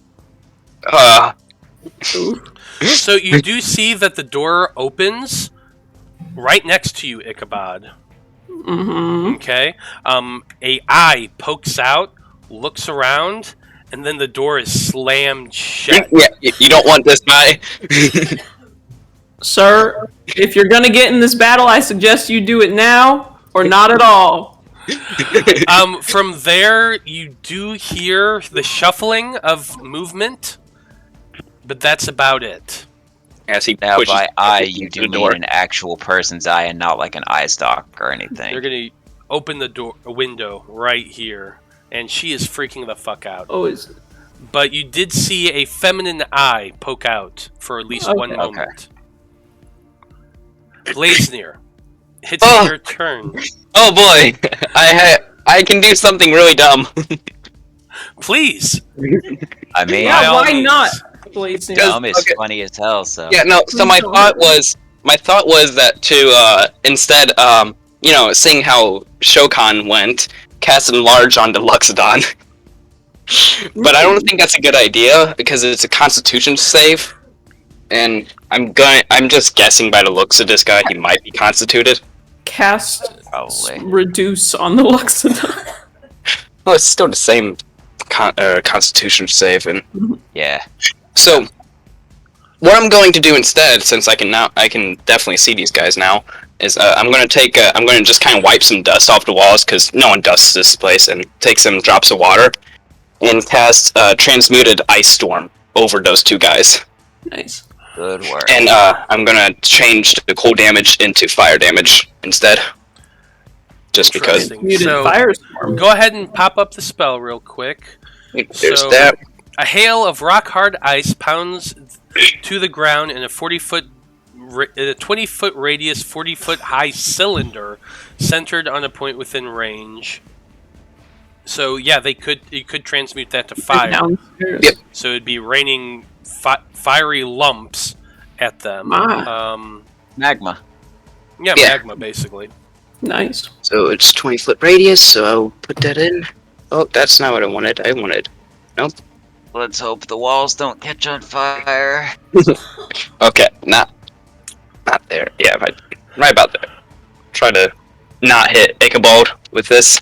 Mm-hmm. Yeah, you killed the other old man who was downstairs You know, Old. because it's a 40-foot high I'm cylinder. only 37. No, not you. Like, on the floor below, it's a 40-foot high cylinder, so... yeah, I might have killed someone underneath and above.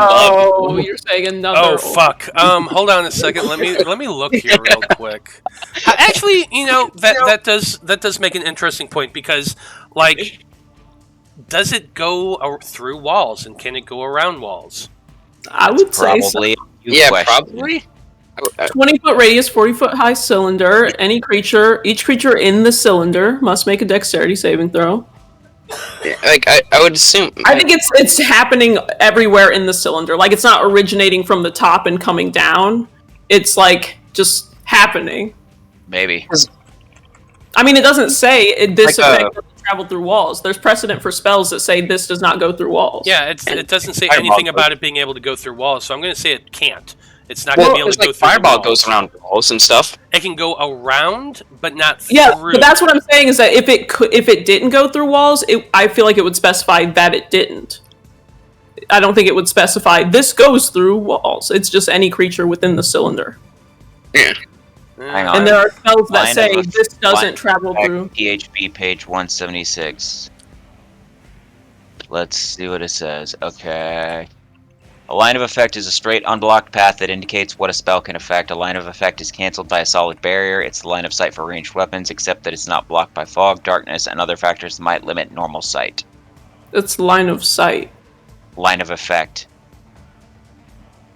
A burst, cone, cylinder, or emanation spell affects only an area, creatures, or objects to which it has line of effect from its origin. Yeah, so So line of you sight can't- always comes into Yeah, so effect, you can't basically. see through the wall, so the spell can't go through the wall.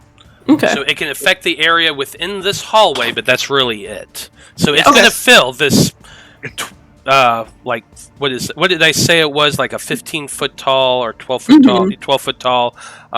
It's a 40-foot tall Yeah. cylinder and 20-foot radius. Yeah, so a 12 by 10 hallway, it's going to fill up that entire space, but it's not going to go beyond that because Okay. it just physically can't. So it would not affect anything below or above or to the side, other than since there is an open doorway here, it does go through there, Yeah. but it wouldn't go through, say, this wall right here. Does that make Okay. sense? Okay. Yeah. That's fair. So let's go back to that. That is Dexterity of 16. okay. Roll damage as well. Okay. Well, I tried to roll damage and didn't do anything. I'll just... It's 2d8 bludgeoning. So there's 2d8 bludgeoning, and it's 46. 46 fire. So, that much damage.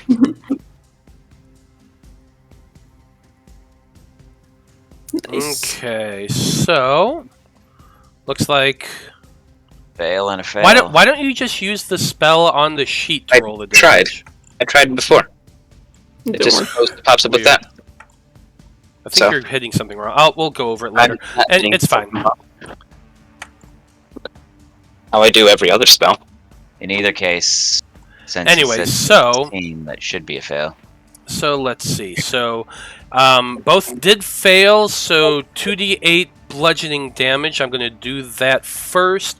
That is 15 points of bludgeoning damage. Half to the Luxodon.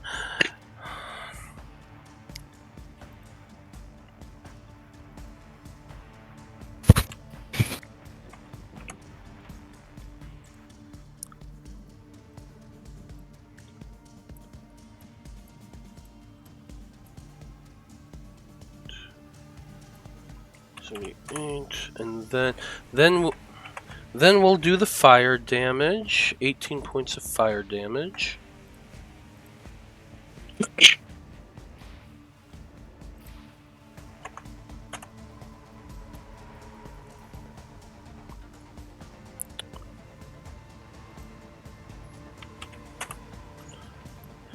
Okay, it should amuse Cameron to know that, but never mind. That's metagaming. I don't want to do that.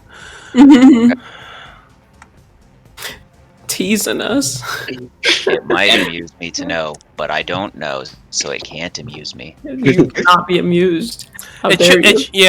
I'm just going to say that Steven should be amused that I saw the number 69 a moment ago. Let me think. Oh my gosh. So what happens is in this hallway, it just erupts with this gigantic rain of fire and brimstone cast down, slamming into both of these individuals. The Luxodon seems to be taking the hits from the magma, but the fire seems to be doing much more damage, burning large scorches along his body. The opposite, however, is true for Sir Portlion. Some of that fire damage seems to just wrap around him and be absorbed a little bit. Oh, he has powers. That's so annoying. He does cold stuff, so. Well, yeah, it's just my entire shtick is fire. Matt, Yeah, that wasn't his reaction, right? he didn't do what do you mean? I was just making sure it wasn't like absorb elements or something because he had No. already used No, his reaction no, he- on counterspell. No. Okay, All right. that's cool. Just making sure. And that area is also now difficult terrain, just for everyone to know. Yeah, because that still maintains, doesn't it? End of your next Yeah, turn. it's difficult terrain until the end of my next turn. It's not concentration, so it's, Okay, it's just so- like Just till the Instantly. end of your next turn, there's just these big rocks of magma that makes it difficult terrain. Got it. and I'm gonna probably now, seeing that I've probably angered these people quite a bit. I'm just gonna kind of duck into this room and just like, all right, you guys have good fun. I'm going. Yeah, and that's probably the end of my turn. Don't worry, I have bonus actions.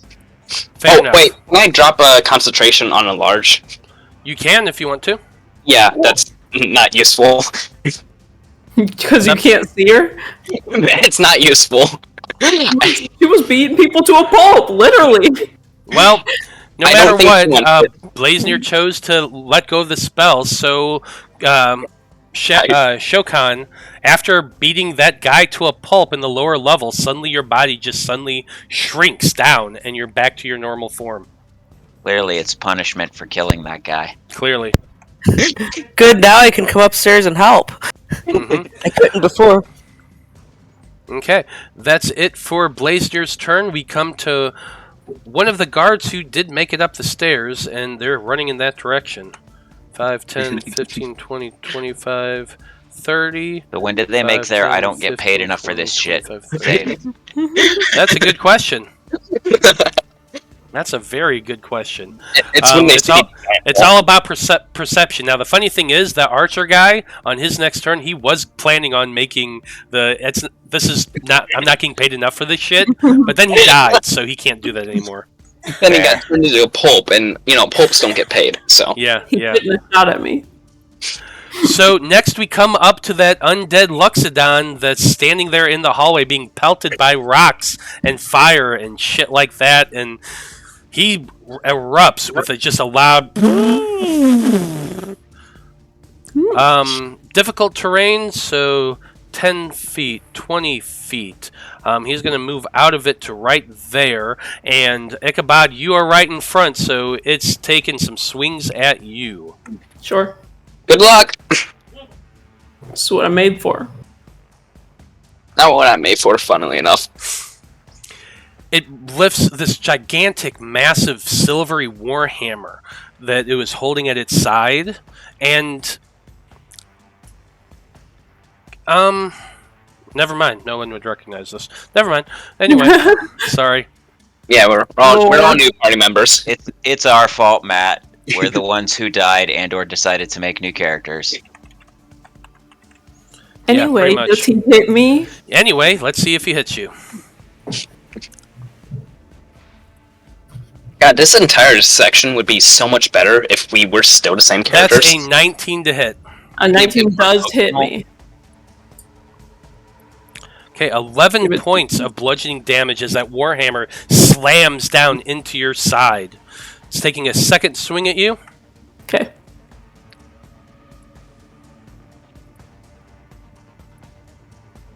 That's a That 23. So 9 more points of bludgeoning damage. He takes 2 heavy swings hitting you, and you just kind of go back against the wall from the sheer force of these 2 warhammer hits. All right. Okay. That's it for your turn. It is now Edmund. He's looking back at this hole behind him. He's looking over there, and you hear him yell in a loud voice. "Oh my god! It can't be!" As he raises his bow. What? What is it, son? Elaborate. You've got to, Listen. Sorry, he used up all his talking for the turn. Yeah, that was all of his talking that he had for his turn. Sorry. Gets one free action sentence. That's a 10. He's aiming, and you just see the bow quivering, and he fires, and it misses, and it goes right over the zombie's shoulder and impacts against the wall. He then moves 5, 10, 15, 20, 25, 30 feet back here. He's still holding his bow, but he definitely seems shaken.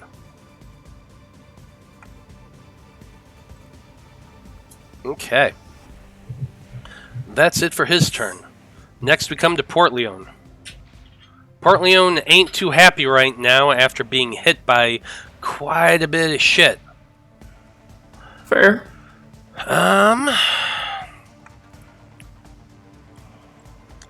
Let's see, what does he want to do?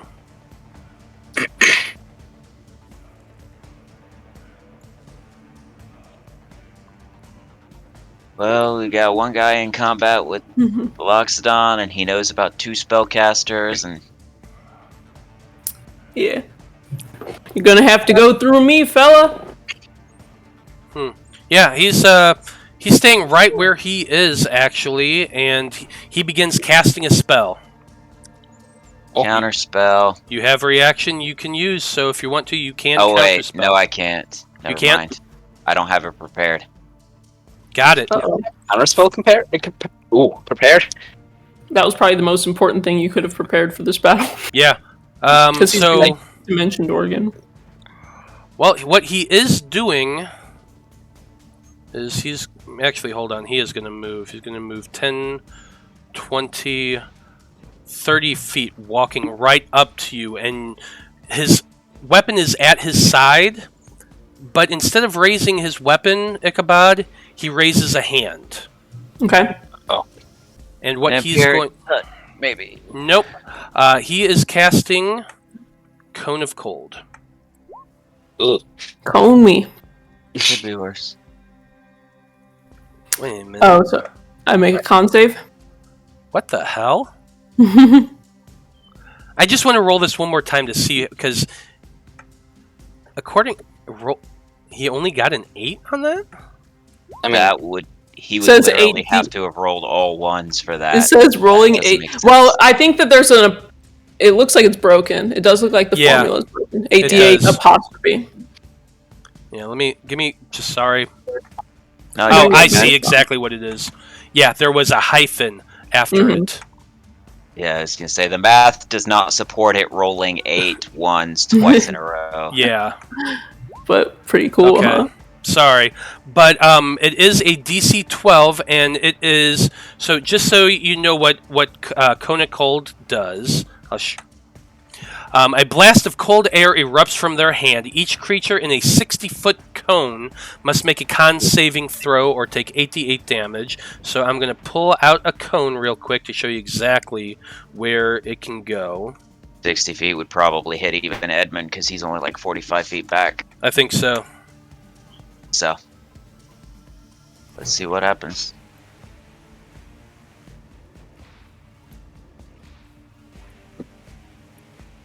oh boy, Jesus. that's a big one. You'll have to rotate it, but Big cone. pretty sure it's gonna hit everybody. Yep. Yeah, without a doubt. Yes, so it actually will be able to hit Blaznir, Cameron, Willow, and Edmund. So I need everybody to make a con saving throw. Luckily, it's not too big. It's only a 12. Got a 15. 10. I'm going to use my reaction to cast Absorb Elements, by the way. 20, thankfully. Okay. Edmund rolled a 17. I also have Ring of Warmth, so I'm going to take half of my half for 9. I like it. So yeah, everyone who saved, you're going to take 17 points of cold damage, or half again, if for those of you who are resistant. I just take straight up half because I failed. But I also cast Absorb Elements. Yep.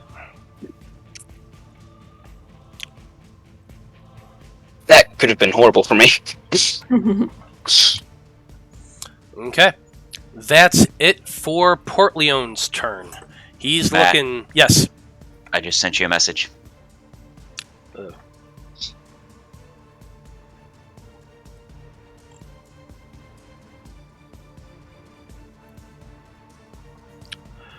So, with this blast of cold shooting out from the hand of Portlion, everyone in this area is just covered in ice.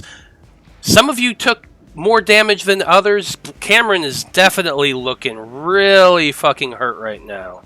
Edmund ain't looking great either. His entire body is coated in frost and he's shivering. That's it for Portlion's turn. And next we are up to Cameron at the top of the order.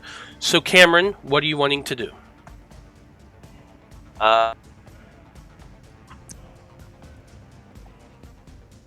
healthy is Ichabod looking? Pretty good? I'm pretty good. Forgive me for this. I want to cast a spell. Well, I mean, I'm pretty good, but I'm not. So, if you can do cold Is damage, there a that'd be great. reaction? Let me see how many spells he's got. Hold on 1 second.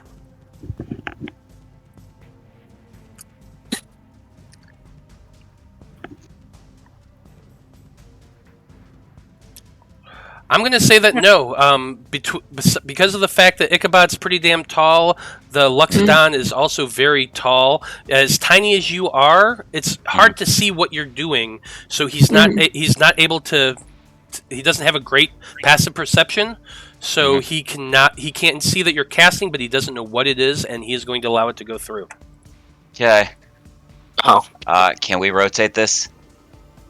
You should be able to yourself. Okay. Let me see if I can figure out how to. I got it.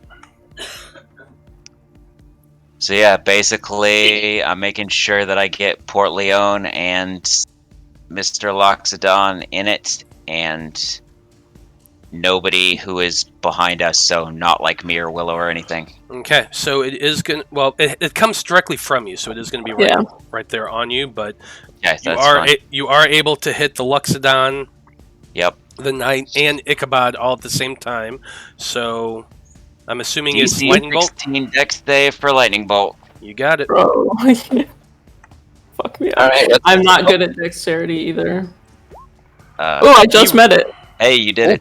You did So just beat it's 32 on a failure or 16 on a half, and it ignites flammable objects in the area that aren't being worn or carried, which now that I think about it is also a bad thing. Yeah, so here's the deal. Portlion and the Luxodon both failed the save, so they're taking the 32 points of damage to the Luxodon.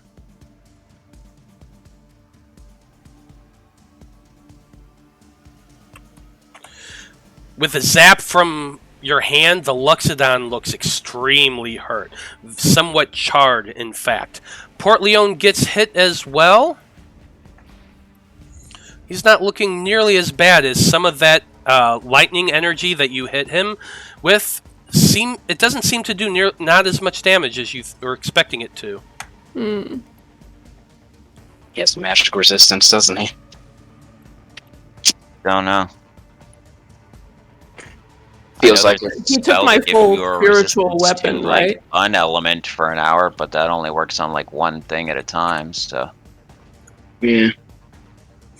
Also, because of the way the lightning bolt spell works, there are tapestries that are hanging throughout this hallway, and pictures as well, portraits, catch on fire with the lightning spell as it shoots past, it blowing out the window behind over here, completely blowing it out. So, let me put some fire out real quick. Oh, I was the one to burn down the house. Lovely. yeah, let me apologize in advance if we all die of a TPK, because yeah, Better not. my other high-level offensive spell was a cone that I'd have to get much closer to use.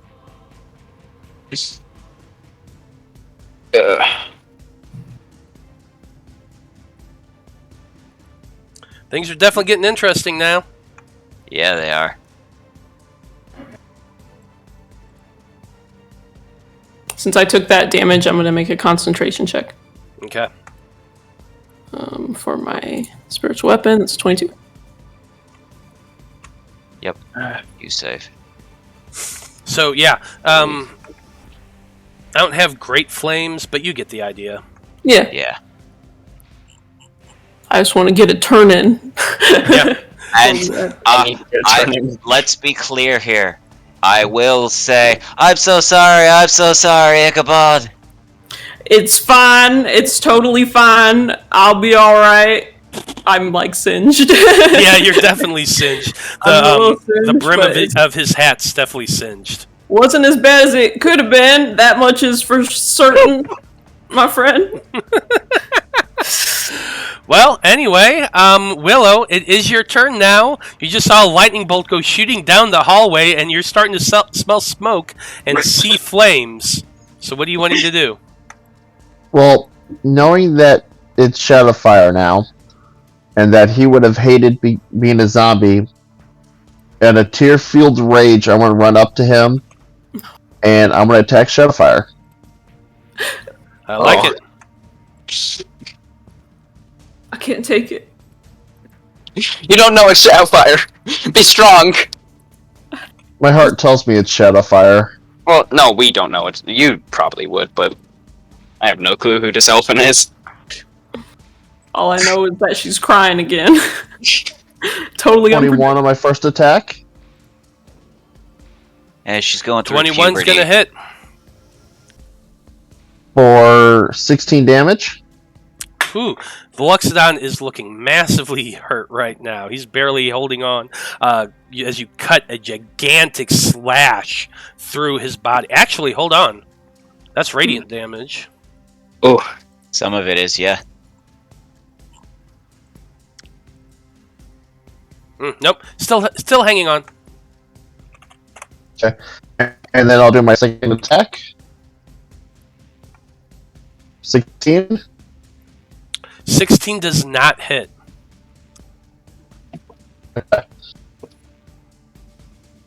And you'll just see there's so much tears in her eyes that she misses the second attack. Yeah, absolutely. And as She's just blubbering. With the tears going down your face, you just swing and miss, and you just see this Loxodon, huge gash coming through its chest, intestines and rot just pouring out of it, barely hanging on. It's wobbling there, and its eye just meets yours in that one moment.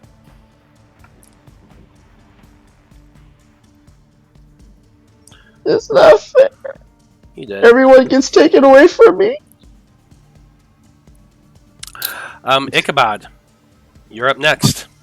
I would like to drop my Moon Touch longsword because it's giving me light, so I don't want to sheath it. But I can't hit with it as my bonus action because I have a spiritual weapon. And then I want to pull out my shield, Portlion's 5-star shield, Okay. as you can see. And then that's where it went. whip in hand, I would like to hit this man twice. Do it. That's just a 16 on the first one. Not But you know gonna hit. what? I'm going to use my guided strike to add a plus 10. So that's a Interesting. 26. Guided strike. Pop that It's spell a up. channel divinity. Gotcha. So I don't have a good... Well, actually, I can do it this way.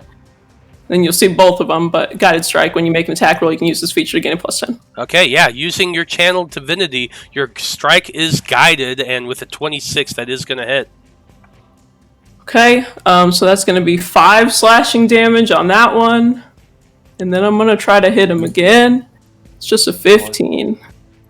Yeah, unfortunately, not going to hit. And then I'm going to... Oh, I should be... Am I getting my plus 2?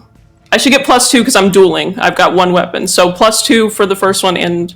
Yeah, just for the first one because that one hit. And then I am going to... Action Surge... to hit him 2 more times. Hell yeah. Okay. Or maybe not. There's 11 on That's that an 11, not going to hit. one. And a 25 There you go. on that one.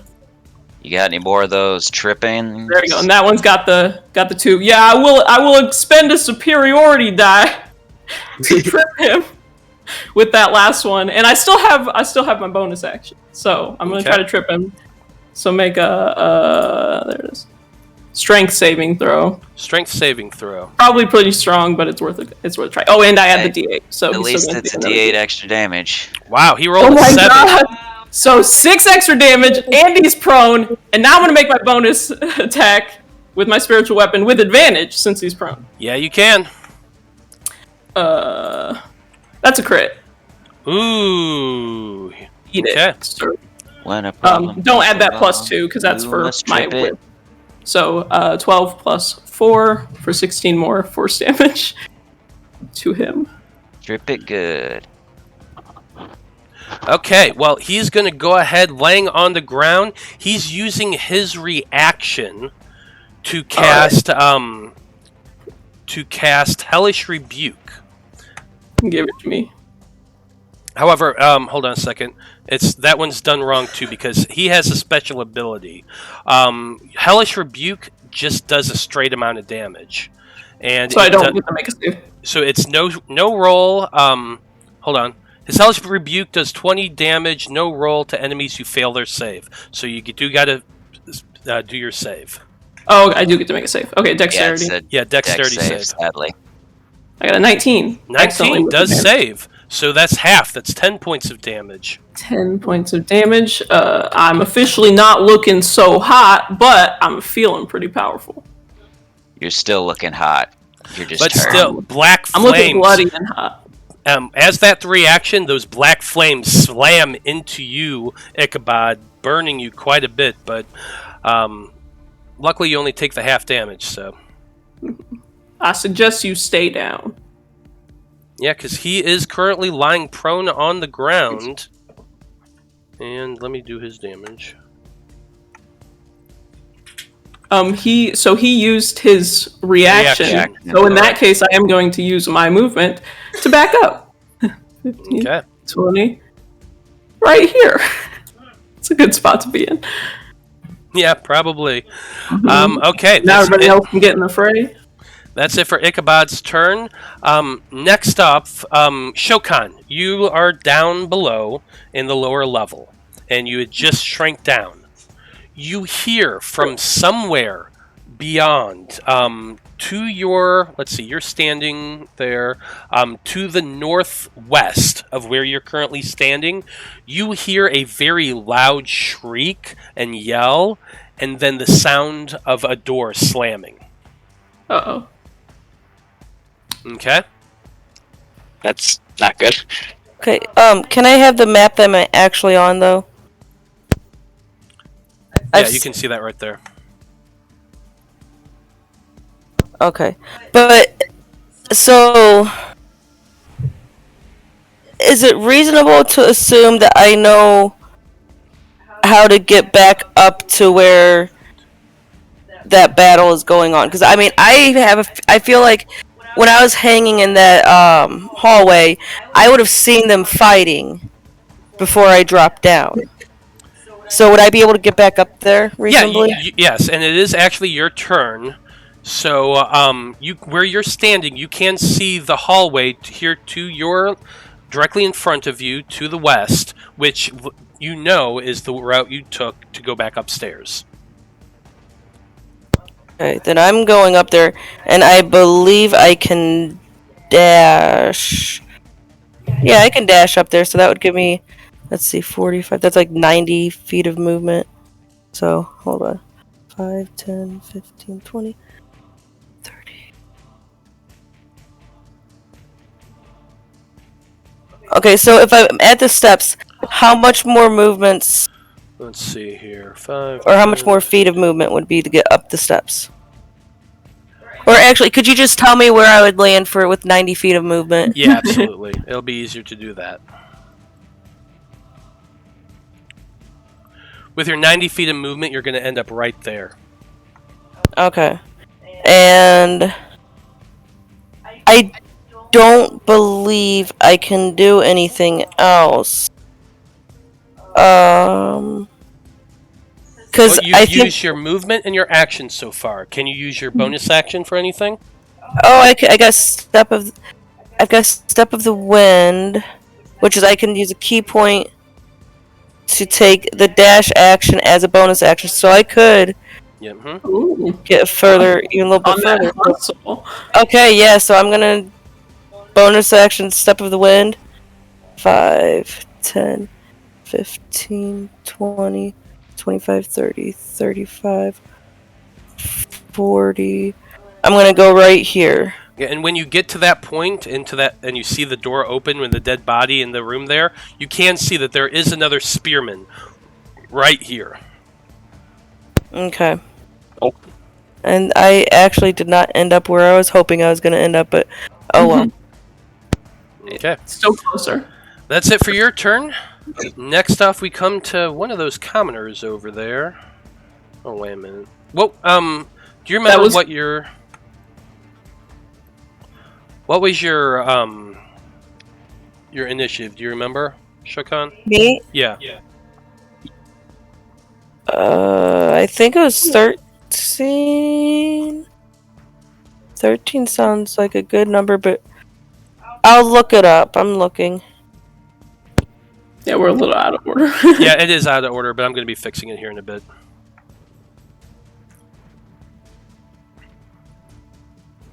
Anyway, on that Okay, it turn, appears I cannot. we'll give you 13. That's probably fine. Okay.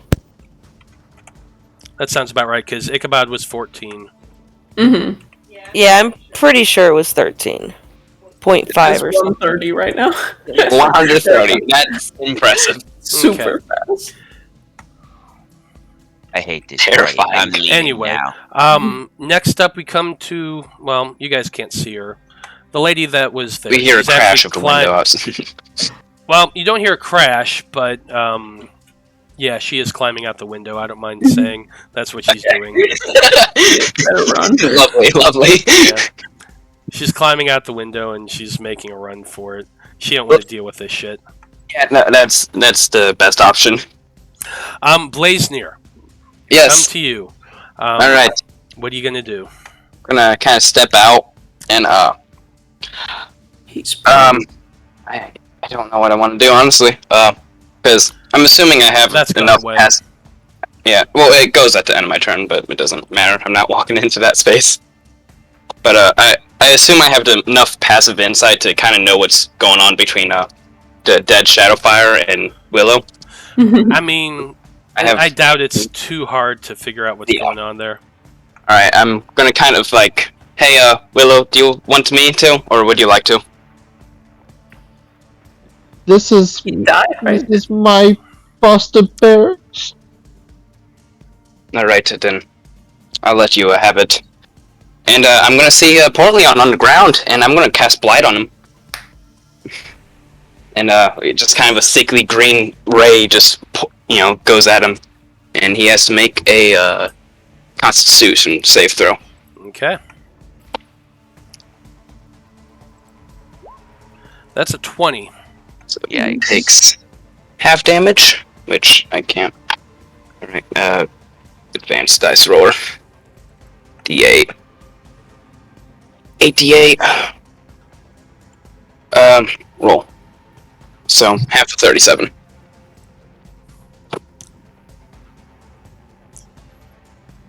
So 18, right? Yeah, so 18 points of damage. Was that necrotic damage? Yeah, 18 points of necrotic damage. You point at him and shoot this ray of necrotic energy out, striking Portlion in the chest. Actually, hold on a second.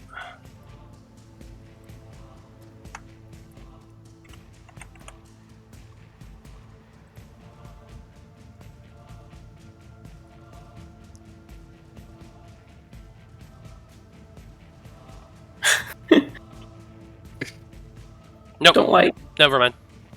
Never mind. Okay. And he's just... Maybe Like I was necrotic actually hurts him fully. Well, I think he was checking the prone condition. Yeah, I was checking the prone condition because I couldn't yeah. remember if he had disadvantage on dexterity checks, but he didn't. It's a Constitution save. Or con save anyway. It didn't matter, but yeah. So your ray goes out, striking him bare in the chest. He looks like he's really, really freaking hurt, barely managing to hang on. Would I be able to use that inspiration to make him re-roll a save? Because I'm not going to use it. I'm probably not going to use it at all today. You know, I'm going to allow it. All right. Then Why the hell not? Why the hell not? Come on, baby. 17. 17. Wow. Just over. Yeah, so would have saved either way, but great thought. I like the use of the inspiration, but unfortunately, no. He still managed to save. So massively hurt the both of them. They are still alive. You do have a bonus action, Blaznir. I do. I don't think I can use my Staff of Healing for my bonus action, so I'm just gonna just kind of sigh, wishing I killed him, and get further into the room so I don't get cold. Fair enough. Next up, we have the spearman who has heard a lot of clamor but can't really see what's going on over there. He can see the turtle that just came barreling, running up the stairs into the hallway. So that's really all he can do. He's going to move up 5 feet because he has a spear in his hands. And he's going to make 2 attacks with it. Sorry, that was not meant to be 2GM. It's a 21 to hit. Does that hit? Yeah. Okay. It's doing the only thing it can really do this turn. He's using his Ferocious Surge. When the guard hits with an attack that isn't a critical hit, he's going to turn it into a critical hit. Yikes. Savage. That's... Wow. So the way criticals work is we roll the dice twice and take the damage. So I did that instead of doubling it. So 15 points of piercing damage to you, Shokan, on that first hit. It's taken a second stab at you, but that's a 9, so that's going to miss. Ew. That one misses. Yeah. Okay, that's it for his turn. Next up, we have the Luxodon. The Luxodon is looking up at you, Willow. And in that moment, for whatever reason, you just see the eye locking onto yours, Willow. He lifts his arms up, getting ready to strike, but he seems to be unable to do it, unable to take a swing. And it just drops its hammer to the ground in this mournful wail. Something is going on. That's it for his turn. I think it's more dramatic that way. Yeah, it's beautiful. It is Edmund's turn. 5, 10, 15, 20, 25, 30 feet. He moves up here. Unfortunately, he can't really Yeah, he's not going to be able to really hit him with a weapon like I was hoping for. He's going to cast a spell. I hate having NPCs take things out, though. Yeah. No, don't. Edmund, you don't have to get involved. I would say stay back where you are. Yeah, And you don't want to take a life. You don't want to take a... Well, here's the only thing is he going to teleport away now on his turn? So Edmund, get this guy. Nah.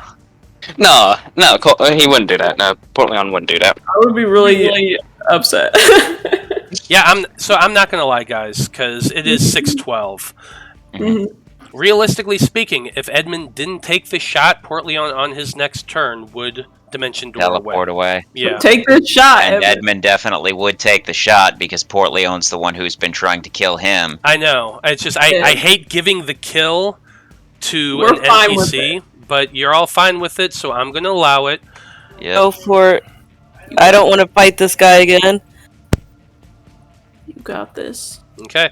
What he's doing is he's casting Magnify Gravity. Oh, Nice. I learned this from you. Yeah, he learned this from you, Cameron. Hey, that counts as me getting the kill. Close enough. Well, here's the fucked up thing. He only did 8 points of damage. They're both got to do con saving throws. Don't tell me it's not enough. We're gonna find out. Let's see. What was the range of it? It's enough that he can hit both the Luxodon and Portlion. I'm not gonna pull the thing out to do it because it's the end of the game. It's a 60-foot range, 10-foot radius sphere. So he can easily hit the both of them. Doing the Luxodon first. Oh, you're killing. That's a 10, which is a failure. Next we come to Portlion.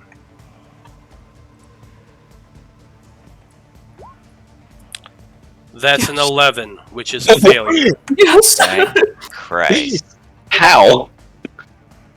So in that moment, Edmund, stepping around Ichabod, Cameron, looking at Portlion in the eyes, glances over at Shadowfire, and just in that moment he mutters, "I'm sorry, my old friend." Show him And your then true face. He looks up, he looks at Portlion, and takes the hat off, and he dissolves back into Edmund, and he says, "But I'm not sorry for you."